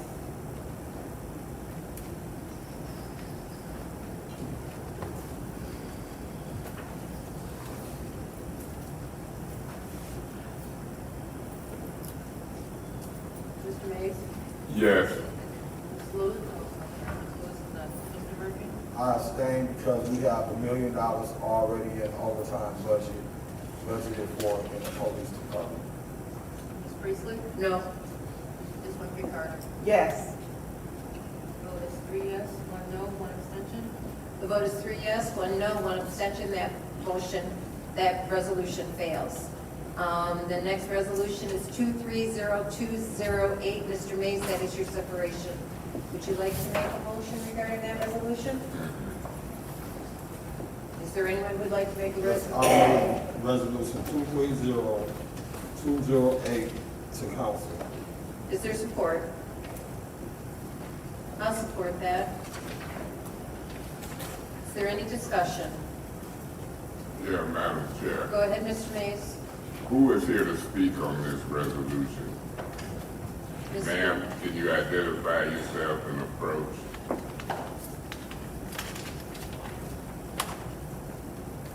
Good evening, Council. My name is Emily Dorr. I'm the Planning and Development Director, and I can speak to this resolution. And you've been the planning and development director for how long now? This is my 6th week. You know I've been asking and others been asking for that contract. We want to see your contract. Do you have a copy? I mean, currently, no. When can you get us a copy? I'm happy to talk with Mr. Edwards about, I believe it was already produced, but I'm not. And it might This is have, not part of I the can only resolution. speak for me. There was concerns, you know, when the resolution came, and, you know, for me, until I get some things squared away, I can't speak for the other council people, but in a meeting of 5, it's a lot I can do and not do. And that's how I do my business. This is a change order number 5 for road. Let me know what this is. Absolutely. Try to convince me to vote yay with 5 people here. Let's see how you do. This change order is for Rose's current contract that we have that has expired, which provides support services for the zoning team. When I say team, there have been 2 zoning coordinators. We are going to be down 1 because one of our 2 zoning coordinators has resigned. His last day is this Friday. Who? Bill Vandercook has resigned. Not Bill Vandercook. He has resigned, yes. That was one of the main guys for me, I think. So He resigned. he has, so his last day is on Friday. I'd be curious to know about that. But anyway, I'm hearing about it. I'm listening. So because of his resignation, I would like to have this change order to provide support services for zoning. And admittedly, had Bill been able to stay on, and I had been able to also hire additional support internally, which was the plan. I don't know that this would have been as imperative, frankly, but because we are posting his position, but I'm not sure when we will fill it. We are working very intently to make sure that we don't get behind like we were when I came on. Why ain't this stuff bidded out? Why was it not bidded out? Yeah. It was bidded out. If you look in the resolution, this is just adding More money. to be able to continue the work that the support we've been receiving. Yeah, but it's, what, for $90,000? Which is approximately $7,500 over 11 months, which is around the amount of time that. We losing Bill Vandercook, what we getting for $90,000 from Roe? Excuse me? We losing Bill Vandercook, what are we getting from that for $90,000 from Roe? We got a stationary person from Roe that's gonna sit there like Bill Vandercook did every day. No, we do not. We are working to fill his position, and in the meantime, this will be supplementing the 1 zoning coordinator that we have, as well as getting us caught up. When I was hired, we were 6 months behind, and we are trying to make sure that we become where we How long have. have we known about Bill Vandercook's resignation? He submitted his resignation last Monday. Last Monday, and that was in line with notice and everything. It was a 2-week notice, yes. It's 2 rounds of communications. Convince me why I should do this, because I'm leaning toward not, but convince me. You got 56 seconds. If that ain't enough, tell the council these some goofy rules. Convince me in 50 seconds. I would like development to not get caught up in site plan review, and without additional support, our single zoning coordinator that will be left as of next Monday is going to get continuously more and more behind, because that person will be fielding regular development as well as all cannabis development related questions, which is extremely intense when it comes to supporting our questions that people have. And so the workload will absolutely become more, we will be more and more behind. So this is an attempt to supplement that while also trying to hire a replacement. You have 15 seconds. You must think this is an appropriate process time-wise. We'll see what happens. Any other discussion in the first round? Madam Chair, yes. Go ahead, Ms. Ricardo. I think I would like to make a amended motion. And, well, you know what? Let me stop with that. I'll stop. I'll give my colleagues a chance to speak in the first round, and then we'll come back to the second round. But I see what's gonna happen, and we need more people here to be able to hone in on this resolution. I don't particularly vote for change orders, and this is change order number 5. Change order number 5. So I would hate for this to fail. I would like to, see that it goes to special affairs or whatever, but we want to give it a chance.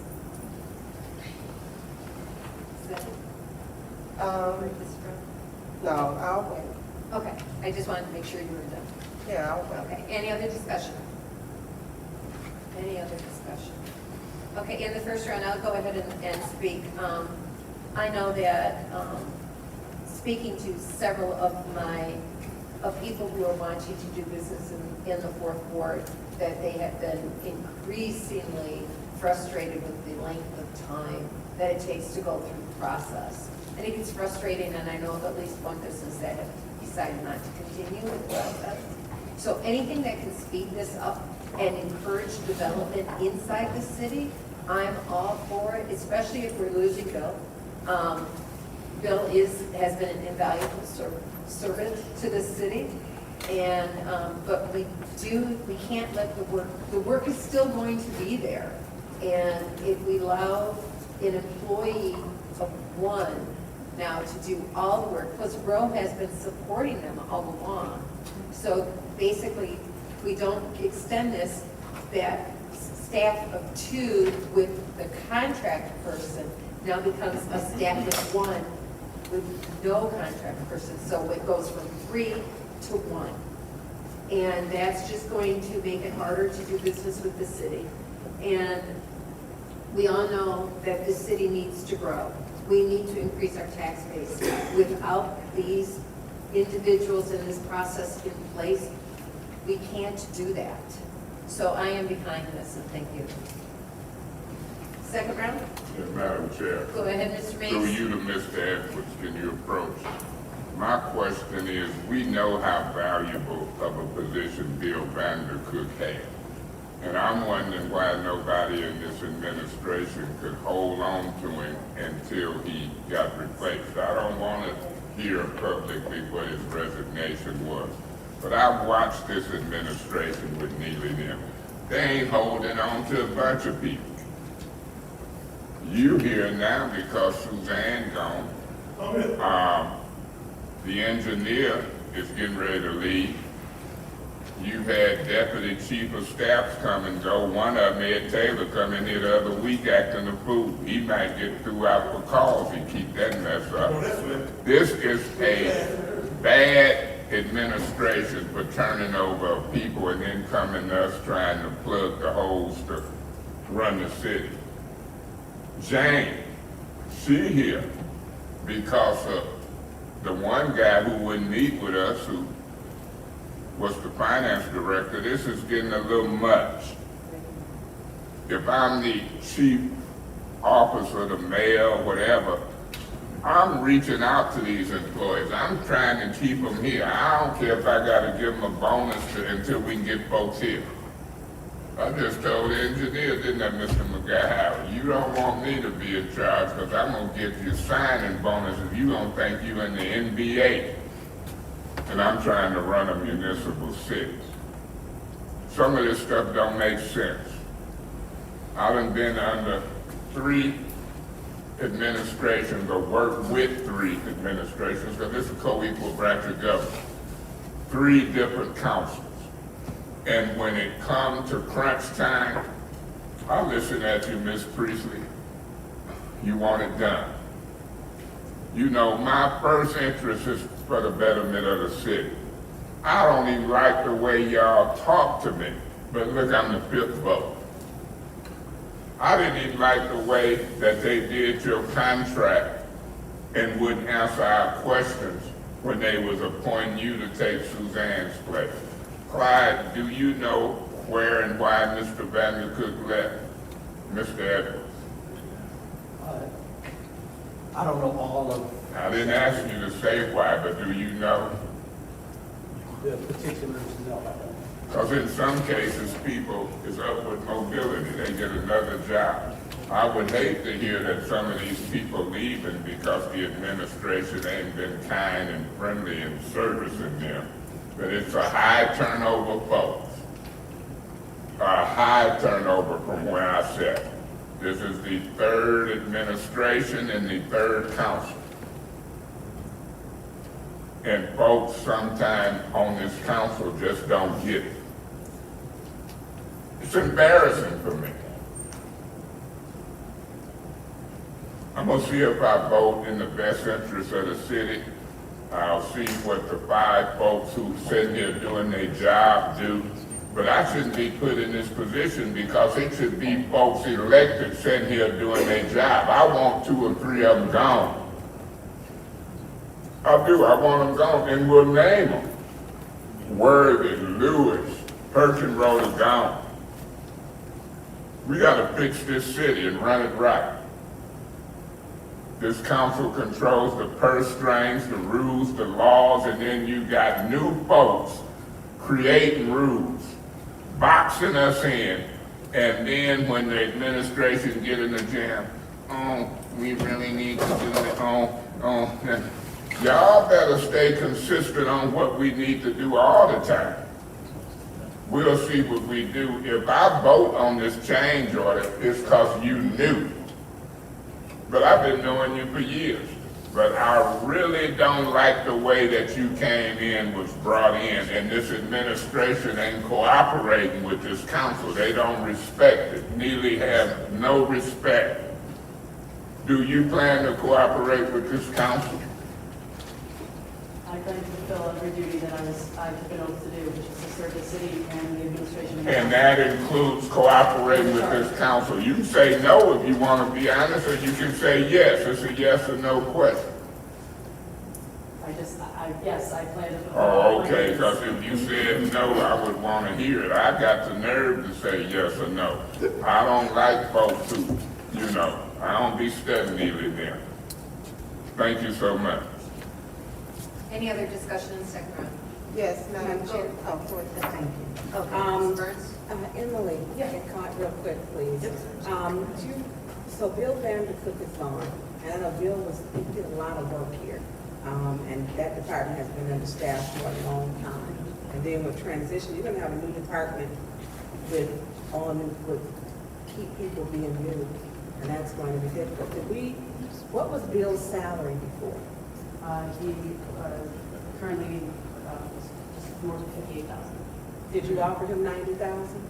He actually asked me to not offer anything because he is looking with his wife to a different part of the state. So he said, don't even try, because I appreciate your time. And he said that to me when he handed me his resignation letter. Okay, when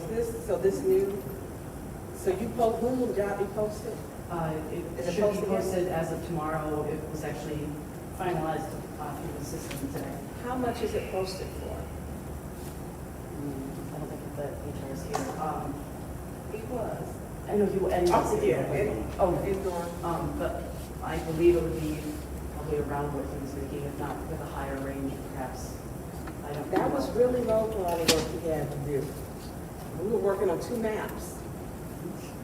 Wow, okay, okay, thank you. Okay, go ahead, Ms. Ricardo.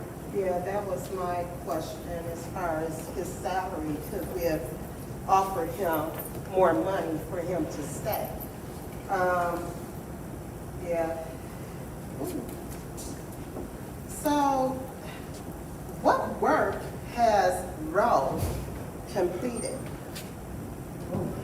They complete between 5 to 8 site plan reviews a month. They have completed the updates to our capital improvement plan, the updates for all of our preparing text amendments to the zoning ordinance. They have also been doing a lot of the research that we need for a lot of the ZBA and planning commission.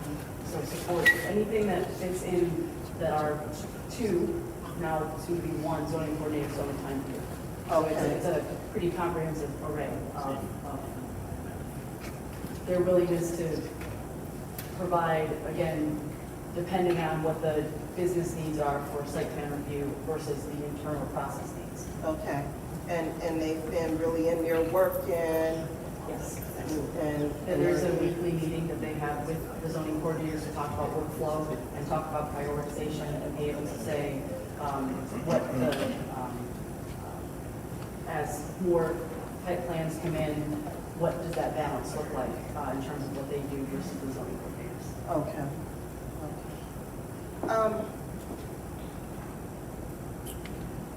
I'm gonna make an amended motion. I would like to amend the motion to stop this by special affairs first. Okay, there's been a motion on the floor to send resolution 230208 to special affairs. Is there support? Support. Okay, it's been properly seconded to move 230208 to special affairs. Discussion, 1 round. Yeah, Madam Chair. Mr. Mays. What's your name again? My name is Emily Dorr. Emily Dorr. Yes. Emily Dorr, principal. I've known you for years. You say you're gonna try to work with this council. If folks mess with you, don't say it out loud. Tell me in my ear. I'm gonna vote to move it forward. And do Rowe plan to go to planning commission meetings? Because that's one of the things that Bill Vandercook did. Who is gonna replace him in planning commission meetings and stuff? Do you know? Is it you, somebody from Rowe? Do you know? I know that currently both zoning coordinators, both Bill and Max, have been attending those. Max has actually been the person who has put together the agendas as well as the minutes. And the agendas from the last 6 that I've reviewed, every single time includes a presentation, not only from the zoning coordinators, but also from Rowe on some of the projects that they have been participating in. Do you think that salary and that job description need to be dealt with by this council as we get ready to post it? I can assure you that these conversations are happening between me as the department director and HR and administration about compensation for staff, and it also involves union negotiations as well, as these both zoning coordinators are members of the union. Well, now you can be assured that there's conversation about it between this council, because I'm a member of it. And I raised the issue, and I hope that in a timely manner, all of these communications come forward. It's time to get that department up to speed, and I tell you what, Bill Vandercook was very busy during the licensing time. And, you know, you got some new council people that just listen to TV too much. I don't know what they listen to, Channel 12, Channel 5, Mid-Michigan now, but they say people don't want to do business because of the council. The biggest complaints I get with people doing business is because of the processes and the slowness of the planning and development department. So I don't listen to everything these new council people say they knew. But what I am concerned about is by Monday, tell me for one, what all you need to bring that department up to speed. Can you do that? Absolutely, yes, sir. Yes, sir. You already ready now, or you need to wait till Monday? I will happily do it on Monday. I know we have many other items to talk about. And you couldn't do it in 11 seconds under these goofy rules. Let me know what all that department needs by Monday. Thank you so much. You want the last 2 seconds? No, thank you. Yeah. Okay, any other discussion on this amended motion? Yes. Go ahead, Mr. Murphy. To you to Emily, do you have, plan of action to, update the city master plan? I know every 5 years, the master plan is to be updated, and I'm interested in, looking at, the zoning areas and all of that different kind of stuff in the third ward. I know I got a lot of land, so, do you have a process, or was it one predated prior to you being hired? No, there's absolutely a process to do a comprehensive plan review, and that's what we're calling it, the comprehensive plan, so the master plan to be tried to be comprehensive, both the plan itself as well as the zoning ordinance that was recently passed, so comprehensive over all of those documents together. And yes, there will be a plan review that actually. So what I want to just bring to your attention, I want to make sure that our residents in the third ward get notifications to come out and be part of that process. So they'll be able to look at the land use of the third ward and if there are any changes that need to be made when it comes down to what we can and can't do in the third ward. Absolutely. So, all right, that's it. Any other discussion on this amended resolution? Emily, I'm going to take just a second because I've been thinking, are you going to only post one position or are you eventually going to post 2 so that we have no role? So, to do that, there's the zoning coordinator position to replace Bill. There is a administrative position to support both of them, so then that way Max is not spending time typing agendas or 14-page minutes that they should be spending their time doing plan review. And then there's also going to be, in addition to that, a lower kind of a trainer in zoning person in training hired as well. So my goal is that the 4 of those individuals would be the new zoning team, and I look forward to doing that. All right, thank you. All right, I'm done. Any other questions? Any other discussion? Okay, if not, roll call vote to send resolution 230208 to council. Or excuse me, special affairs. Mr. Murphy. Yes. Ms. Priestley? Yes. Ms. Whitby Carter? Yes. Ms. Burns? Yes. Mr. Mays? Yes. Vote is 5 yes, 0 no. Vote is 5 yes, 0 no. That motion goes to special affairs, or that resolution, I'm sorry. Resolution 230209, Mr. Mays, you separated that. Do you want to make a motion? Okay. Do I have a motion for resolution 230209? Madam Chair, I make a motion to send 230209, Weinstein Electrical Services to council. Okay, is there support? Madam Chair, I'll support this. Okay, it's been moved properly seconded to send 230209 to council. Is there any discussion? Yes. Go ahead, Mr. Murphy. These resolutions were separated by my colleague in the first ward, I'm not understanding. what's going on, all of these resolutions were separated, because he wanted to separate them, so I would like to hear what he has to say, and why he separated these resolutions. Thank you. Okay. Is there any other discussion on this resolution 230209? Yeah, Madam Chair. Go ahead, Mr. Mays. Out of courtesy, I was ready to vote, but I'll respond to Mr. Murphy. In my view, it's a lot that you don't understand what's going on. Not just the separations, but a lot. Mr. Murphy, when I separate something, that's because I might have a question about it. I don't vote in the blind. These agendas came to us, to me, 5 minutes before the meeting started.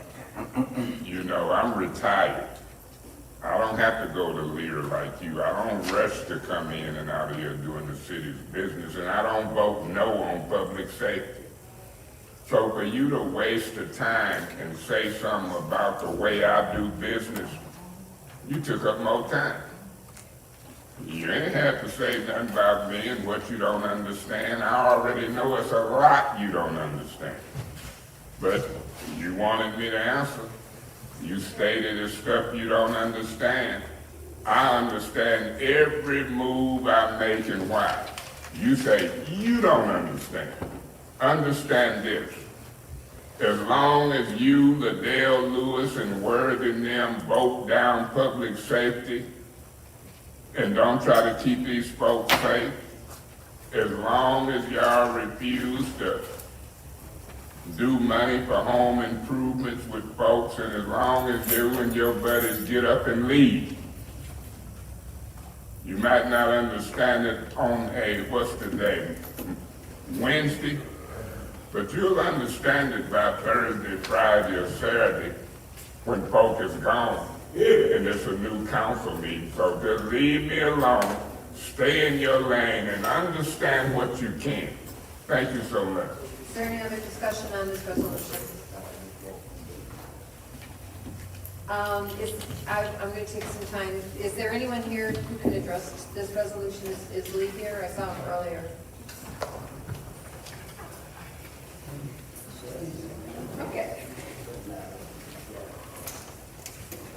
So reading this resolution, it's not actually a change order, it's actually the second year of a 2-year contract. Is that correct, that we're not adding additional, or are we adding additional services to this? Every year we get out to get electrical service. Right. In this particular case, the way the original contract was written, we can keep the original company and extend it at the same cost that they did back in, was it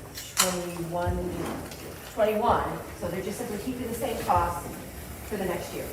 We have to get electrical service every year we need it. So it's just extending their contract a year. Easy peasy. Okay, I have no problem with that one. Thank you very much. Any other discussion on this resolution? Seeing none, roll call vote, please, Madam Clerk. Ms. Priestley? Yes. Ms. McCartney? Yes. Ms. Burns? Yes. Mr. Mays? Yes. Mr. Murphy? Yes. Vote is 5 yes, 0 no. The vote is 5 yes, 0 no. That resolution will be sent to council. Okay, and we have now lost quorum. So this meeting is adjourned for lack of quorum at 9:03. And that's been a practice with a variety of council folks on this new council. They need to be gone. Anybody want to really do the job of council, step forward. We need 3-4 good council people. Anybody really want to do the work of council, step forward. This don't make no sense, Claire. We got ARPA money. They got speed bumps. Anybody really want to do the job of council, sign recall petitions, and then step forward. We're going to get these folks out of here. They're running this city in the ground. Anybody want to really do the work of council, step forward. All this voting in clicks, all of this big boy. Fucking jump. Jump. I said I wasn't gonna cuss. I'm trying to make it to heaven, sir. I think I'm doing good. They'll make you cuss, but they tell nobody make you cuss. If you cuss, it's gonna be. So, hey,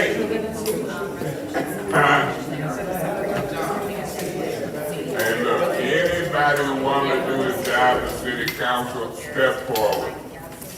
Sign recall petition. I did you must be Mr. Matthews. You are. Hey, you see the people running outside? They go right there outside. Man, what? This city ain't ready to be fit. You gotta take care of all the hospital first. Reverend Jones gonna have to take up that NAACP. People scared of won't even talk. And let them talk about keep your black hands off of this white baby. And all that junk in there, everybody saying that. All that junk. Gotta put the people in place. You know. Thank you, though. No matter what they're doing. Somebody got to have a call. You gotta go there with this. You already have it. Black man.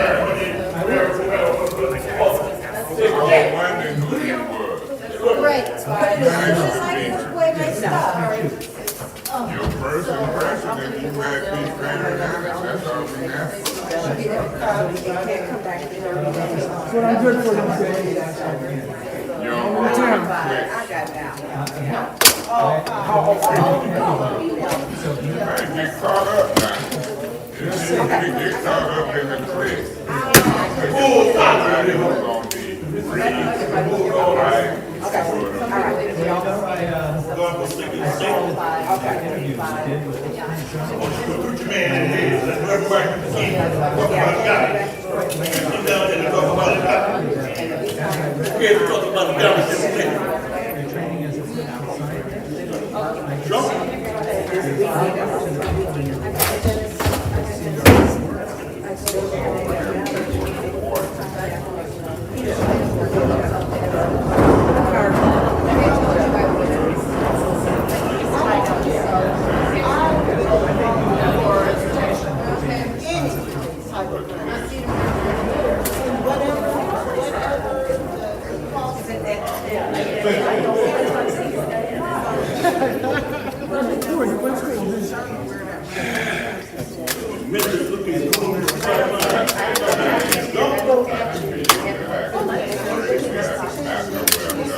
You're jumping.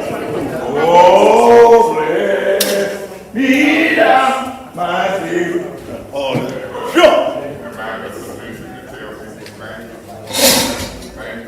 why I think the grass is All right.